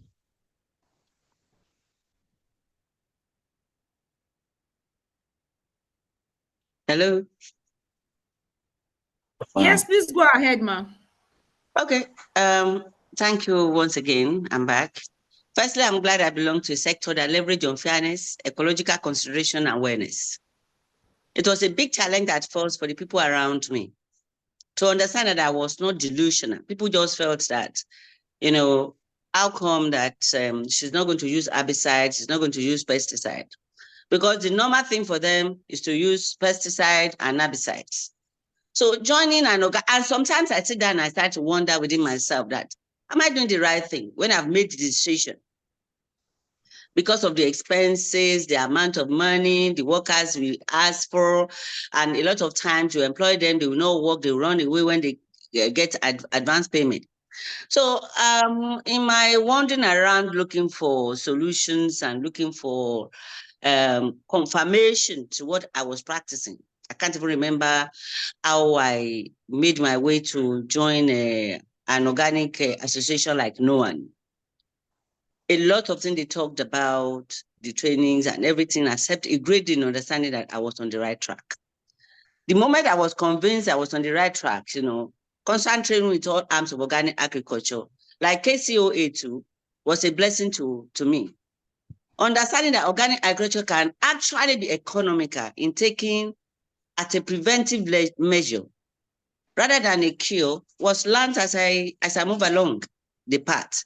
It took a long while before my message started to make a meaning, an impact on the farmers around me.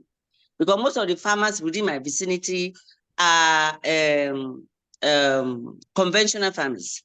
Actually, they have a feeling that doing it the conventional way with the herbicide and everything is the fastest way, and that's the only way that can make them probably do more acreage and have more yield than a an organic farm. However, this is still ongoing, because as much as I talk to them, as I speak, some still feel that, look, I'm not going to go a long way if I don't use herbicide. So it's a constant thing I keep doing from time to time. It's a challenge that is from time to time is ongoing. In fact, one of the things I encountered at a particular period was a contractor I gave about 70 acres to work for me.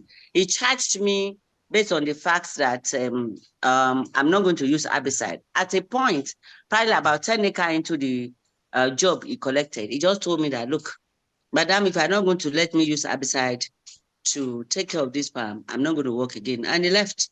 So most times my farm hands leave. They leave when they discover that I'm not going to allow them to use herbicide or pesticide to control the weeds on the farm. So to be candid, woman management is the worst I have experienced in the organic agriculture, because it needs a lot of attention, personal touch, and all the rest of it. So I never gave up anyway, as I made it a point of duty to train even smallholder farmers, like city farmers, like backyard farmers. I painstakingly educate local farmers around me too for the importance of saving the soil that they plant on and the health implication to themselves. I am a little bit on the sinusitis side. So at any point in time when I come across all this herbicide and pesticide, I know the implication on me. So I try to educate the farmers the health implication of herbicide and inorganic agricultural practices. Training other and training and retraining yourself, because organic agriculture is a lifetime venture. So from time to time, you come across new things, so it's something that you have to retrain yourself and retrain the people that work with you from time to time. So actually it's a lifetime venture. It's not something you just do and then you let it go. So setting up a farm of about 500 acres like mine requires a lot of time. It requires a lot of land preparation and planning in organic agriculture. I had failed a lot of times in this my 8 years, so I know what I'm talking about. 8 years of getting into farming, 6 years of practicing organic agriculture. So I repeated planting on a particular farm. As a particular farm of mine, I've planted 3 times and I've failed. Actually, this year, I'm going to complete that order. The experience I've gathered during those periods, I've put into it now, and I know exactly what to do. So planning is number one game changer. And land preparation is the science behind any success in organic agriculture. You must always give back to the soil. Good measure, shaking together and running over. In terms of manuring, wood chipping, wood ash, organic fertilizer, if you are sure that it's actually an organic fertilizer. Paying attention to details and documentation of all your steps that you have taken and the practices is very major. Thank you. Thank you very much, ma'am. Mamiso. C'est vrai que le plus grand défi, effectivement, c'est la non-utilisation d'herbicides ou de pesticides chimiques. Moi, je suis très heureuse de travailler dans un domaine où je peux, alors je gère quelque chose à l'échelle financière, mais aussi le fait de savoir que j'ai un impact écologique et environnemental. J'ai souvent douté de mon choix en voyant les difficultés, mais lorsque j'ai été en contact avec NOAN, donc avec l'institution nigériane de connaissance ou de promotion de l'agriculture organique, eh bien, j'ai su que j'étais sur la bonne voie. Et puis, le CCAB ou le KCOA, pour moi, a également été une bénédiction. Pour moi, il faut vraiment aller dans la prévention, tout d'abord dans l'analyse préventive, et ensuite, il faut vraiment tout documenter. Ça m'a pris beaucoup de temps. C'est vrai que donc la plupart des exploitants dans ma région sont des exploitants conventionnels.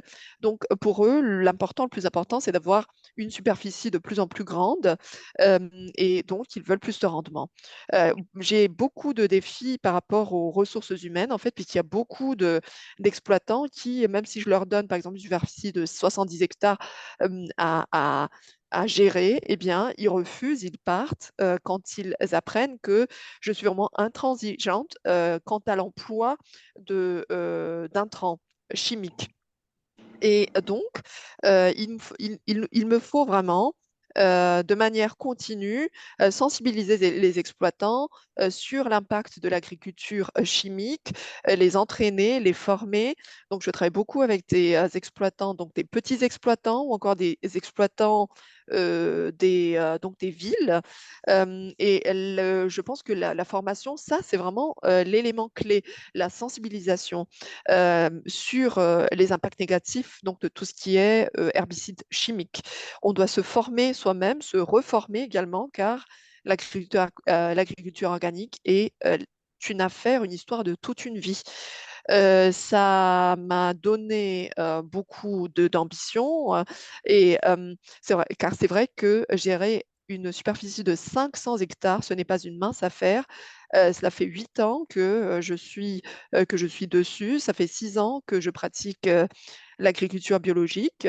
J'ai eu quelques récoltes de perdus. Ainsi, il faut vraiment, donc la leçon que je retiens, c'est qu'il faut vraiment tout planifier, il faut tout préparer et surtout, bah, tout nous ramène au sol, à la santé du sol ou des sols. Il faut entreprendre une quantité de mesures, quantité d'analyses et il faut surtout être sûr que les intrants qu'on utilise sont vraiment des intrants organiques, comme par exemple les cendres, pour ne dire que cela. Donc, il faut être sûr et surtout, l'essentiel, c'est de tout documenter. Donc, toutes les étapes que vous effectuez sur vos sols, sur vos champs, il faut les documenter pour vraiment constituer une expertise avec le temps. All right, thank you very much. I hope we are taking notes. I see it in the chat box. We can also start sharing some of the things that we are learning. You know, one of the things she said that stood out for me is the fact that it's okay to fail. Don't give up. And the good thing is, again, we're celebrating these women. If someone that has 500 acres failed on it and is not giving up, please, how many acres here they are giving up? That's a food for thought for someone. So please, we're encouraging you. Again, she also mentioned documentation. Document your processes, pay attention to it. As you document it, you continue to improve on it. We'll have Barrister Misi after now. Please interpret, Mamiso. Nous retenons une leçon principale qui est de ne jamais abandonner et que c'est tout à fait OK de ne pas réussir du premier coup. Il faut persévérer car il est vrai que donc de grandes superficies de 500 acres comme celle de notre intervenante n'est pas une mince affaire et donc il faut tout simplement persévérer dans la vie. All right, thank you. Can we hear Barrister Misi? Barrister Misi. Again, please, I want to beg our panelists, we want to reduce the time so that we can finish in good time, or just about 20 more minutes. I'd want the answers to be a bit more shorter. Okay, so Barrister Misi, you currently have a farmer's market in Ikoyi, which is for organic and natural growers. Can you elaborate on some of the challenges you have faced setting up and growing this market? And also how the market itself has contributed to fostering a community of health-conscious consumers while supporting local farmers? J'aimerais que vous me parliez, Madame Misi Adesina, de la construction, de la création de ce marché de produits naturels et organiques à Ikoyi. Quels sont les défis que vous avez rencontrés en développant ce marché et comment avez-vous pu forger une communauté de personnes qui souhaitent consommer et commercialiser ce genre de produits? Thank you very much. The Organic and Natural Growers Market is a collaboration with Farm Hub. Farm Hub is a farm as well. Is a farm as well. Is an agri business as well. And when the market started, I must comment that the growth of the market has been sustainable because of the commitment of the farmers at that farmers market. Without the commitment of the farmers with the vision, I don't think we would have experienced the success that we have had in the Organic and Natural Growers farmers market. We started with only 4 farmers. Now we have over 25 of them at the farmers market. And the challenges we faced from the beginning is the fact that a lot of us don't have standardization. There's no quality assurance, and then a process that people must follow. And one of the major challenges we had was the fact that we had rules and guidelines for that market: standardization, quality control, and traceability.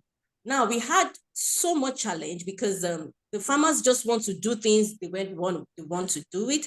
But we had to now tell them that whatever it is you are bringing to the farmers market must be traceable. If you are taking from another farmer, are you sure of the practices of that farmer?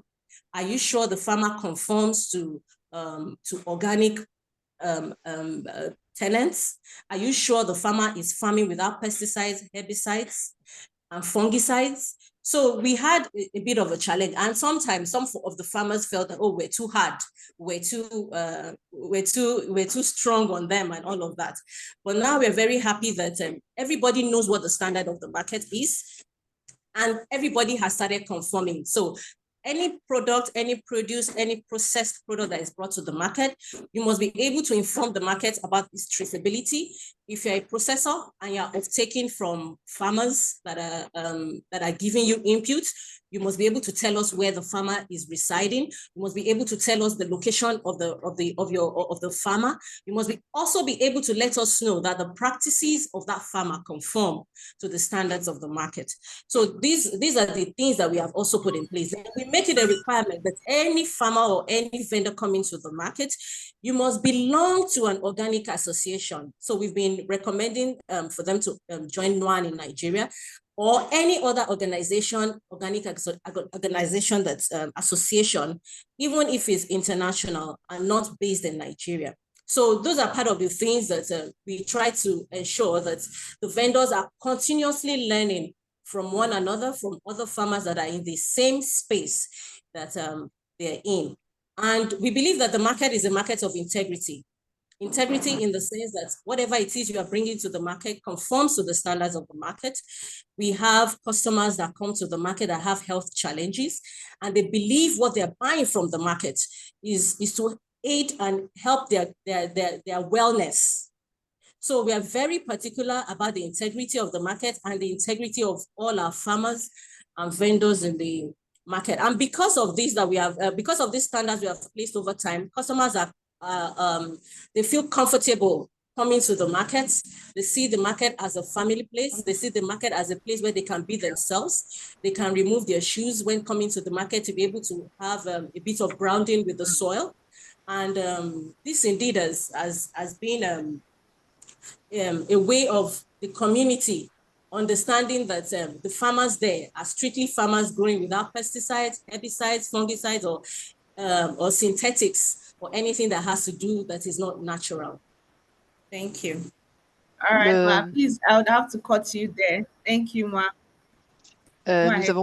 Nous avons commencé avec 4 exploitants en créant ce marché. Aujourd'hui, nous en sommes à 25. Le challenge, le défi, effectivement, c'est le manque de standards de qualité, le manque de procédures d'évaluation des qualités. Il n'y avait pas vraiment de guide ou de ligne directrice quant à la conformité des produits et c'était très difficile d'apprendre aux exploitants qu'il fallait absolument qu'ils assurent la traçabilité de tous les produits ou de tous les composants des produits traités qu'ils vendaient sur le marché.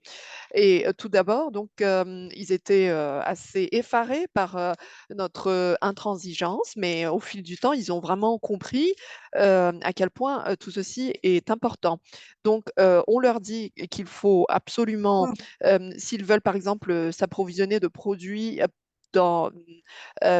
chez d'autres, donc auprès d'autres exploitants, qu'il faut qu'ils soient sûrs de l'intégrité du produit, donc que ce produit n'a pas été produit ou traité par des herbicides ou des fongicides, par des produits synthétiques, mais seulement naturels. Et donc, aujourd'hui, on a un certain nombre d'exigences de conformité auxquelles tout le monde se plie. Et on leur demande également d'adhérer à des associations d'agriculture organique, même si ces associations ne sont pas au Nigeria, mais à l'international. Donc l'intégrité des produits, ça pour nous, c'est le maître mot. Il faut savoir que nous avons également beaucoup de consommateurs qui souffrent de problèmes de santé. Donc eux, ils sont convaincus que les produits qu'ils achètent sont vraiment de bons produits naturels. Et nous devons absolument donc répondre à cette exigence-là. Quant à la formation de communauté, d'une certaine communauté, oui, ça a bien été possible au fil du temps. Désormais, donc ceux qui viennent acheter ou se procurer des produits sur notre marché se sentent comme chez eux. On a vraiment une belle communauté, justement, car tout le monde applique donc ces exigences de conformité et il y a une confiance mutuelle. All right, thank you very much. We would go to, we'll take a question now for Dr. Sansi, but just before then, one of the things that um, Barrister Misi said that stood out is the fact that one, it's good to join associations. So in whatever country that you are in or wherever you are tuned in from, in Nigeria and you've not joined one, please join. You know, it's easier when you are growing together as a team as opposed to growing together alone. So it's important to join associations, join people that are like-minded, that will continue to, so you can support each other. Having a community is crucial for success in life, basically. So how much more organic agriculture? I needed to just reiterate that. Then we would have Dr. Sansi. Please interpret, mommy. So. Ce qu'on retient ici, c'est l'importance d'adhérer à une association. Il est toujours plus facile d'avancer quand vous avancez ensemble avec d'autres personnes, en solidarité avec d'autres personnes. Donc, il faut rejoindre une association, y adhérer, quel que soit où que soit basée cette association. All right, thank you very much. So, Barrister Sansi now. Again, please, I would want to. Barrister Sansi, can I see you? Please turn on your video. I also want to plead that we would reduce the timing. I've reduced our timing to 2 minutes to respond to questions, and so that we can finish in less than 20 minutes. Can I be sure I have Barrister Dr. Sansi here? Dr. Sansi, are you here, ma? Can you turn on your video or something? Let me see you. I can't seem to find you. I know you are here, but I can't find you. Okay, while we're waiting for her, we can take Mrs. Valentine. So, Mrs. Valentine, Mrs. Valentine. Yes. All right, thank you. So I'm going to give you a 2-in-1 question, which is still part of your question. The first one is, you use black soldier flies. I want you to walk us through quickly in 2 minutes how you make use of black soldier flies, and the impact it has had on your organic agricultural farming practices.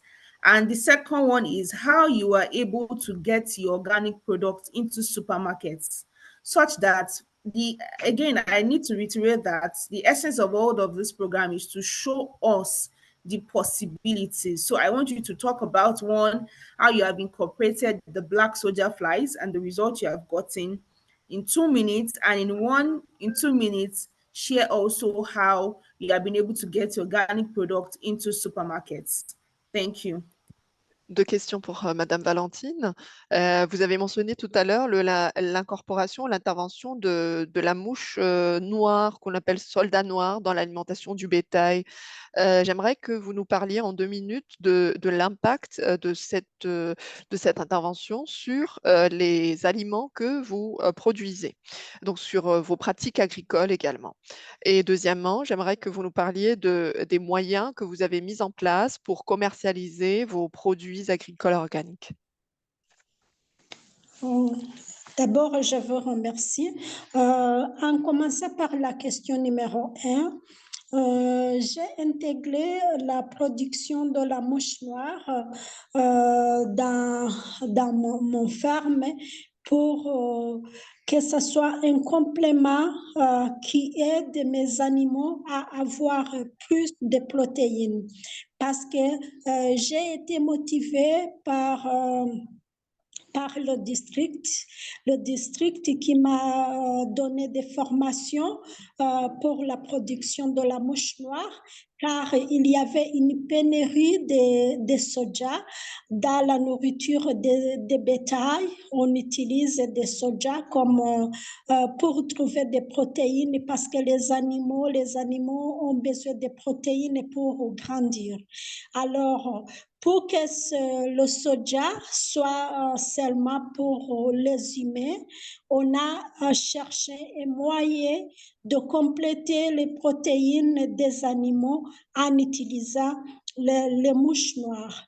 En plus de ces mouches noires, le cycle de vie de ces mouches noires pour trouver la production, c'est seulement 45 jours. Dans 45 jours, je peux récolter les protéines provenant de ces mouches noires, alors que le soja plat, pour récolter le soja, c'est plus de 4 mois. Vous comprenez que par les mouches noires, on a beaucoup de protéines qu'on peut utiliser comme nourriture des bétails, des animaux, au lieu d'utiliser le soja. Par la deuxième question, j'ai pu intégrer les produits biologiques dans les alimentations parce qu'ici au Rwanda, sauf que l'OAM a pu promouvoir et motiver les gens qui font l'agriculture biologique. Quand on cultive ces produits, que ce soit les légumes, que ce soit les fruits, on les amène au supermarché pour que les gens puissent goûter, puissent consommer ces produits. Si les gens trouvent les produits biologiques au marché, ils sont souvent curieux et intéressés parce qu'un produit naturel, c'est la vie. D'après mon expérience aussi de mon travail que j'exerce aussi chaque jour de médecin, il y a les produits naturels qui aident dans la vie, comme je peux donner un exemple de betterave. Betterave, quand on le consomme, mais un betterave qui est biologique, ça aide à décourager les cellules cancéreuses pour les gens qui ont ce problème. Il y a aussi les produits naturels qui ont pu consommer, comme les amarantes, qui aident aussi pour les problèmes de constipation. Donc, les produits biologiques sont vraiment très intéressants. C'est la vie. Les gens qui les consomment, ils sont satisfaits.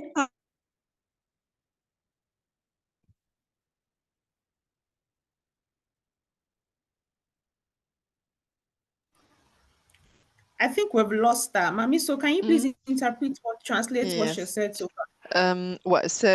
Black flies are very interesting because it is a very good supplementation of protein in animals. The situation was that there was a shortage, a soya shortage in our district at one point, and that's why we were looking for a supplement or an alternative to soy, and the black soldier flies were a good discovery. It is very interesting because those flies' life cycle is just about 45 days, whereas it takes us 4 months to harvest before being able to harvest soy. So that is why it's for protein. Protein is essential to livestock for growth. And as to your second question, we were able to go or to market our product at supermarkets because we've got a national policy of motivating and promoting organic agriculture and organic products such as vegetables and fruits, and people are very interested. People are interested in everything that's natural, that helps for a better life. We know, for example, that beetroots can help beat cancer cells, or also amaranthus, helping people with constipations. So really, as a therapist, I can see all those impacts, and people are more and more interested. All right, thank you very much. I'd have to take it from here. But one or two things that she said that stood out for me is the fact that black soldier flies contains a lot of protein. So we might also want to do more research to know more about it. Also, beetroot is also very good for beating cancer. Then another thing she said when she talked about taking their produce to the supermarkets is the fact that they have a government policy. So I would say that it's important to know the government policy in your country and see how you can adapt or adopt your business to benefit or maximize that. Please go ahead with translation. Nous retenons donc que la mouche noire, qu'elle est essentielle, ou elle a un apport essentiel en matière de protéines. Il faudrait effectivement multiplier les recherches sur ce domaine. C'est extrêmement intéressant. Nous retenons également les exemples probants sur l'effet, par exemple, de la betterave sur les cellules cancéreuses, pour ne citer que cela. Je retiens également que avoir un gouvernement ou avoir une politique allant dans le sens de la promotion de l'agriculture organique est essentiel, et il appartient à chacune d'entre nous de saisir l'opportunité d'une telle politique pour adapter nos pratiques. All right, thank you very much. Can we have Dr. Sansi now? Dr. Sansi. So Dr. Sansi has been, let me be sure she's here. Ma, are you here? Are you back here?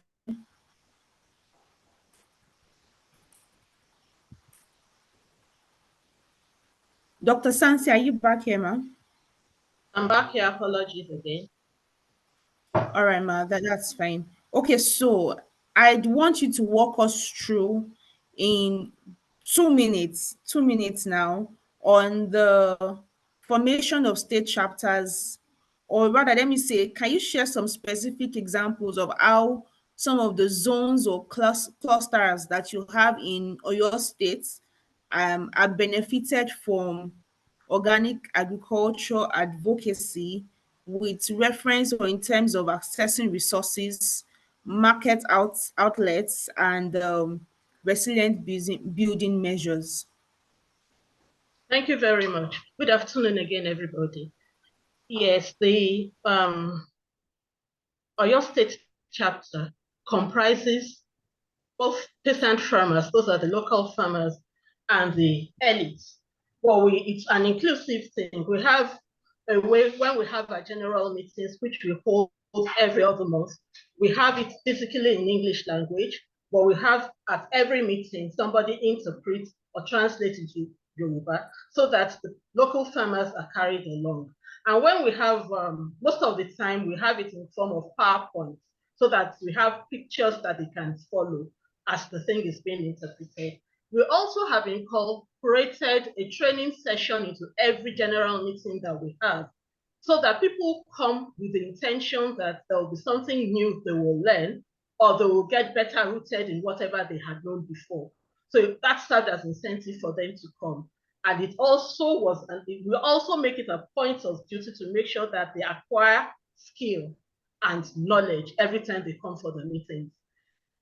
We have the meeting zoned into, we have the state zoned into about 5. But when we have our general meetings, we have at least representatives, 5 at least from each zone, and we have majority of the attendees from Ibadan.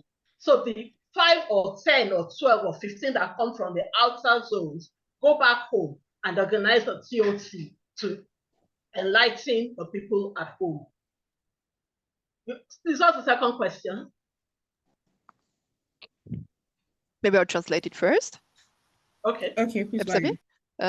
Oui, alors nous, ce qui nous aide beaucoup dans la coordination ou dans la création de secteurs géographiques, on va dire, c'est que nous travaillons aussi bien avec les exploitants locaux qu'avec des acteurs étatiques.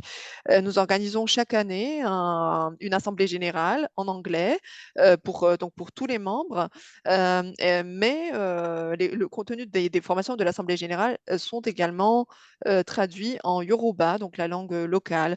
En plus, tout est illustré, donc nous avons des illustrations, ce qui permet également de mieux suivre et de mieux retenir le contenu des informations. Et puis, nous organisons des sessions de formation également. Nous montrons aux participants qu'à chaque fois qu'ils viennent, à chaque fois qu'ils se recyclent, eh bien, ils acquièrent de nouveaux contenus, de nouvelles compétences. Ainsi, ils montent aussi en grade, en degré de compétence. Nous comptons 5 zones agricoles, et chaque zone à chaque formation est représentée par au moins 5 représentants. Ce qui fait que ces représentants, donc, qui viennent vraiment de partout, une fois qu'ils reviennent chez eux, ils peuvent également organiser des formations, des formateurs. Donc, on forme des formateurs, on va dire, et c'est comme ça que l'information et la connaissance se multiplient. So we also, for market access, we also collaborate with the Ibadan Go Organic, which is an initiative of the EOA. We introduce our farmers to Ibadan Go Organic. They either take their produce there to market, or they collaborate by forming clusters with some of the key marketers in Ibadan Go Organic. We also have the PGS, which is the participatory guarantee system, where farmers come together in clusters. They rub minds together and also oversee that all of them are doing the right thing. It's not as though they're spying, but they try to ensure that every member of each group is practicing organic, and we have them checked upon from time to time. We also are planning to form cooperatives among farmers to build resilience, especially in these times of financial crisis. And also we're thinking of insurance for the organic farmers, because we had terrible stories of people who lost their farms to either fire outbreaks or flood. So those are things in the offing that we have not started, but we hope to go into it. But the most important thing is that it's all inclusive. You have peasant farmers and elites together, and we get on fine when we have our meetings. People also bring their challenges together, and there's a session during the general meeting where we try to provide solutions to individual nagging problems or challenges. En fait, nous coordonnons vraiment le tout. Nous encourageons les exploitants à former des clusters. Comme ça, ils peuvent également s'aider, s'entraider. Nous travaillons également, ou nous les formons également dans le domaine du SGP, donc du système de garantie participative. Et ainsi, ces petits groupes d'exploitants peuvent se superviser mutuellement. Donc, il ne s'agit pas de s'espionner, évidemment, mais de se superviser par les pairs, donc entre pairs. Et comme ça, tout le monde en profite et tout le monde sait s'il s'il effectue vraiment le travail de la manière adaptée. Nous envisageons différentes initiatives, comme par exemple l'initiative peut-être d'aide au financement ou encore d'aide à l'assurance, également des récoltes, car on a eu quelques histoires assez tragiques de perte de récoltes, par exemple, dues aux aléas climatiques. Et tous ces services sont en fait inclus. One thing, just a minute. One good thing about the state, as opposed to the one in the college, is that it's integrated. We have both crop farmers and livestock farmers. So they're able to network. Those who are into livestock can liaise with those in crop production for their grains and stuff. We are not yet there, but we'll get there, where we can have everything organic, even for the livestock producers. Thank you. Autre chose, l'intégration des deux domaines essentiels de l'agriculture, à savoir l'agriculture et l'élevage. Donc, nous, on rassemble vraiment les acteurs de ces deux domaines et comme cela, ils peuvent également s'approvisionner mutuellement en produits. Ça, c'est quelque chose que nous envisageons et nous sommes convaincus que nous allons y arriver à terme.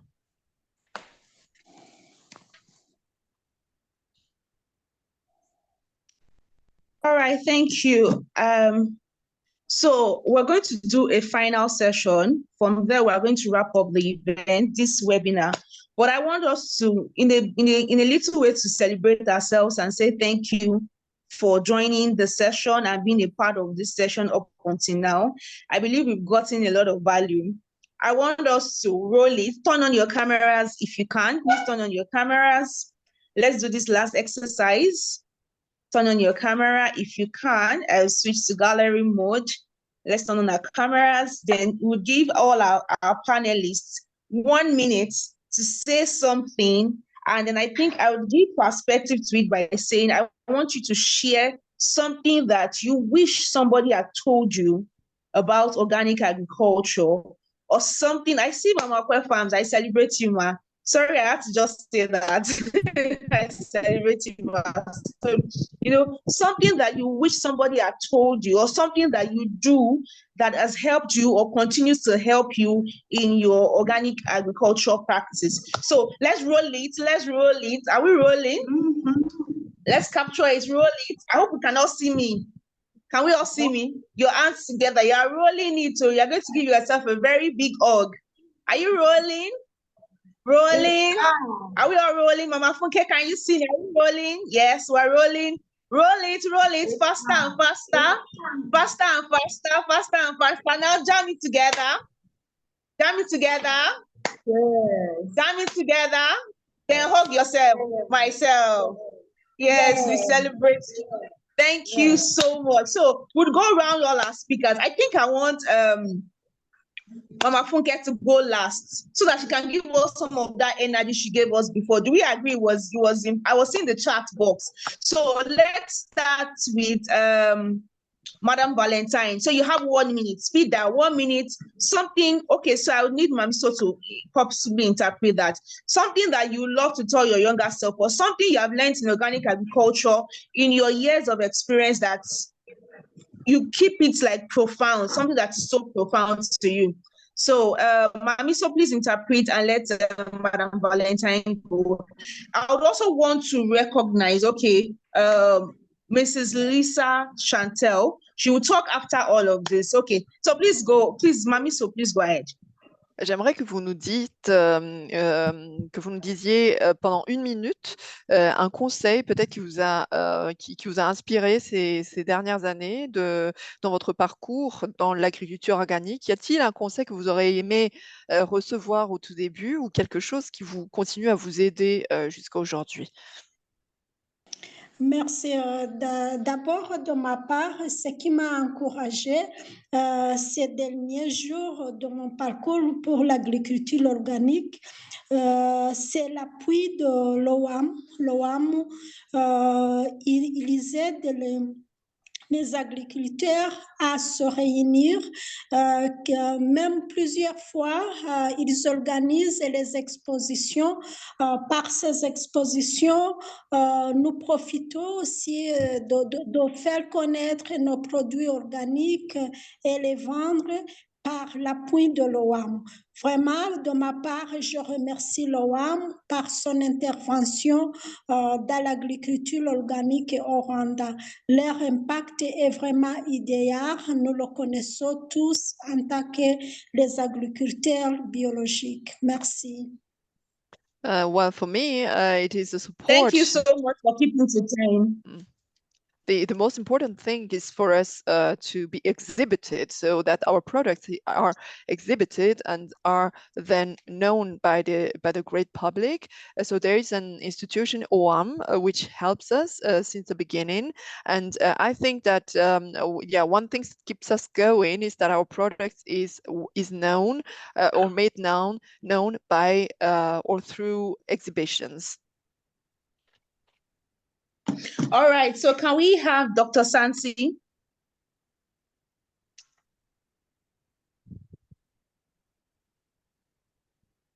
Yes. On speed dial, 1 minute, ma'am. A major thing I've benefited in organic agriculture is the fact that I know what I'm eating, and I can also influence other people to be sure that they know what they're putting into their mouth, because you are really what you eat. Oui, alors pour moi, l'essentiel, c'est que je sais ce que je mange. Parce que ça, c'est essentiel. Et on dit toujours que vous êtes ce que vous mangez. Et en plus, ce qui est bien aussi, c'est que je peux influencer d'autres personnes, à les sensibiliser, à savoir également ce qu'ils mangent et en prendre conscience. All right, thank you, Barrister Misi.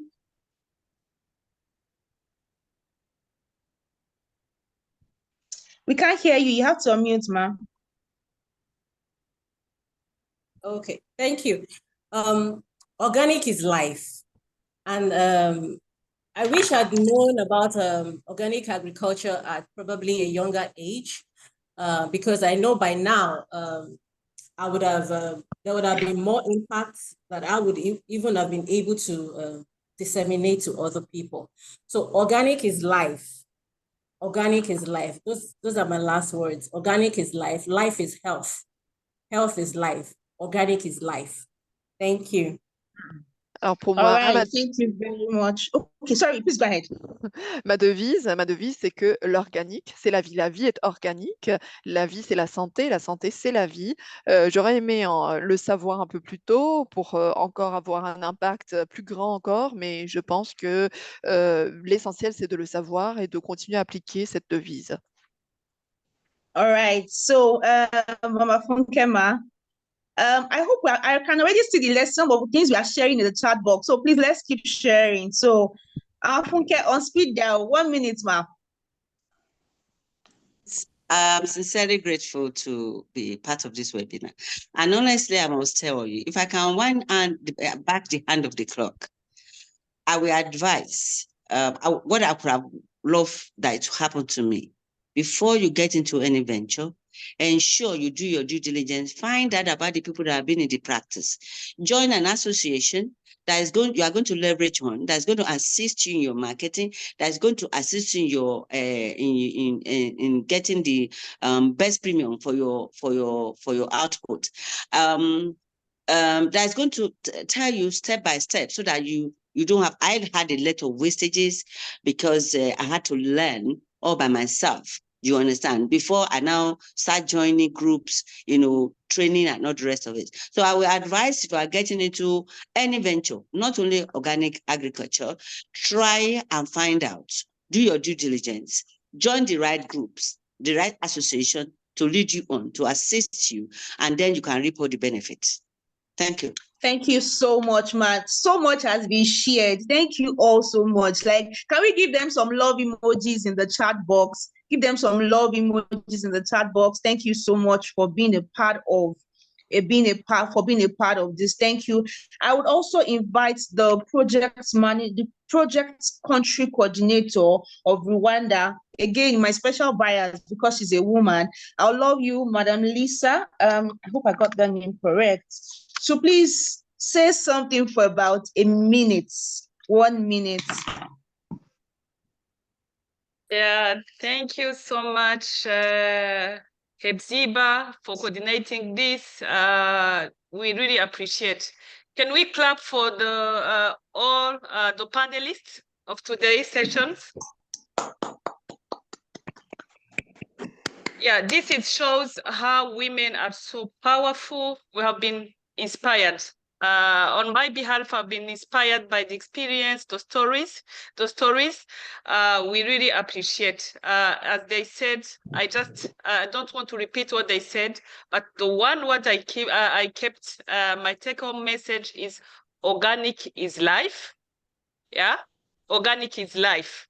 And what I add, women are powerful, and women can contribute to make the planet a safe place to be for us and for the future generation. So thank you so much for being with us. And also we really appreciate the KCY project for bringing together the West Africa and the East Africa partners together to exchange and share. I am so happy also to see Jude I was with him in the 5th African Organic Conference in Kigali. Hello, Jude. I saw Orusola, so Emino were together in Germany in February. So I'm so happy to see all of you, and yeah, keep it up and we'll make it. Thank you so much. Organic is life. Bye. Organic is live. Thank you so much. So I would invite our project manager, Mr. Fidelis, to give the vote of thanks before I invite Dr. Jude for the final wrap-up. Please go ahead, Mr. Fidelis. Okay, thank you, communication manager. Thank you, our communication manager, Madam Ezipa. But I think you deserve some more claps, I must say, because it's been a marathon. Last week you were here, you spoke all through. So I want to ask the audience, the participants, to once again join me and give a round of applause to our manager. Thank you. Thank you. Thank you. Thank you. Okay. Like you said, we are talking about the power women. So and it's been a gathering of the great minds, organic agriculture, the female gender. And we'll be hearing from them from last meeting in this series, which we had last week. And again, today we had another set of such great sharing their experiences and how they started. In fact, we want to really say we appreciate you all. We appreciate you, mommies. So we are celebrating the International Women's Day, but we the men too are involved because we are part of the blessings of the woman gender. Specifically, we just want to thank our panelists.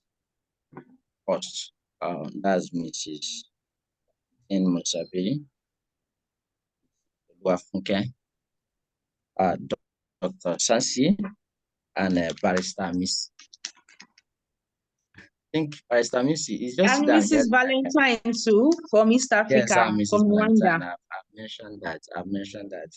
Yeah, just knowing that Barrister Misi is also another legal practitioner who is at the top practice of organic agriculture is really interesting because organic agriculture cuts across all professions, and so we really appreciate that. Then we also want to thank our East African counterparts, also those that maybe joined other hubs. May not be able to identify them right now, but I think there were some visitors from other hubs. Then our own West African hub, with the presence of Anna, our own Anna, who also gave us the vote of, who also welcomed us and opened the program. I want to thank you for being part of us and attending this webinar. Although this is the second one in our series and we'll have more, I think, on the 23rd of this month. So we appreciate you all. We appreciate all our friends from Nigeria across. And we say that we'll continue to celebrate the greatness and the impact of women in organic agriculture.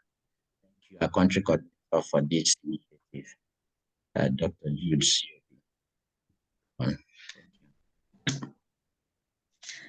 All right, thank you very much, Mr. Fidelis.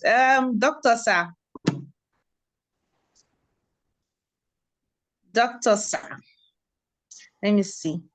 Sorry, Mami, so I think everyone understood that part. Dr. Jude, sir. Yes, sir. Let's go ahead, sir. You have the floor, sir.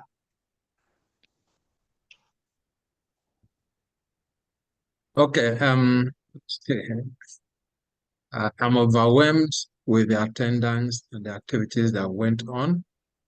You know, for us to get these people to speak to us today, I think it's a great catch because to get Mrs. Rowaye to sit down here and talk, I think it's a great success. Misi, sometimes I call her repeatedly to even speak with her on the phone. Then Valentine and Dr. Sansi. These are great women. I have had contact with them personally, and I know what they have done and what they continue to do. We have spent a lot of time. I don't want to take our time. I thank everybody that have participated in this discussion.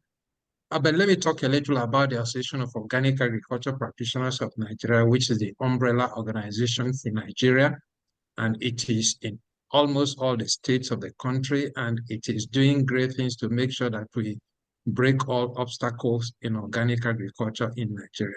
So we are working, and we ask that those that are here who are non-members should endeavor to join also, that we can all come together and achieve this dream of safe earth and healthy human being and healthy environment too.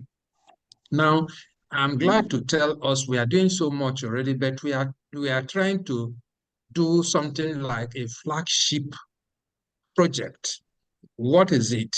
We are trying to bring young people together so that we'll have an interaction with them, provide webinars for them, and having an interaction with them so that we find out how they feel they can participate more in agriculture, especially organic agriculture. We are carrying out the first event in a row in Oyo State. That will be next week. And after that, we do some other flagship events in 2 other states of the country. Then we'll try to bring them together so that we'll start discussing in webinar and bring people around to talk to them so that they can go into agriculture. Because if we don't bring the young people into agriculture, it then means that we are already doomed, because time will come when we will not have producers, we just have consumers. And when we talk about agriculture, it is not just production, but to occupy the whole value chain. We are looking forward to this. And I'll end by recognizing Chantal. Liz is my friend, and she's a powerful woman. When the people that spoke here, people like Rowaye, talked about failure, Liz is one of those that have suffered failure in order to start organic agriculture in Rwanda. Liz has spent years without eating, her children almost rejected her. Mommy, what kind of useless thing are you doing that does not bring in money, but taking all the little that we had? But she persevered, she stayed on, and interestingly, when other countries could not organize Africa Organic Congress, she boldly, with support of other members like Jim-Marie and others, hosted the organic conference in December last year. And she deserves that praise, because when we are talking about great women and their contribution, this is something that cannot be underestimated. Liz, we are grateful to you. We are happy about what we are doing, and the same with other women that are doing great things in other parts of Africa. We appreciate them and will continue to support them, so that it is the contribution of women that can more significantly bring this long-awaited change. So let us continue to open opportunities, encourage women to play their role in this our responsibility, which people are still laughing that we don't know what we're doing. But I say boldly that we are sure what we are doing and we are going to succeed. Thank you very much for coming. I'm grateful to Mamisa, for her role in interpretation. It is not easy, but she's doing it. Thank you very much too. Hepzibah, you have saved me from whatever I will not be able to say here. Thank you and welcome. Let us do it again on the 20th of March. Good afternoon. Shall I summarize it? Thank you. Thank you. Thank you so much. We are delighted. We are grateful. Thank you so much. Thank you. We love you. Thank you. Thank you. Thank you. So we'll see you on the 20th. Could could she summarize that for others? Okay, yes, She would like yes, to yes. translate Mami, to the so please others. go ahead. Help us summarize as we wrap up. Oui, alors l'OAN, qui est l'organisation l'organisation parapluie du Nigeria, qui supervise la promotion de l'agriculture organique, joue un rôle essentiel et est représentée dans toutes les parties, dans toutes les zones du pays.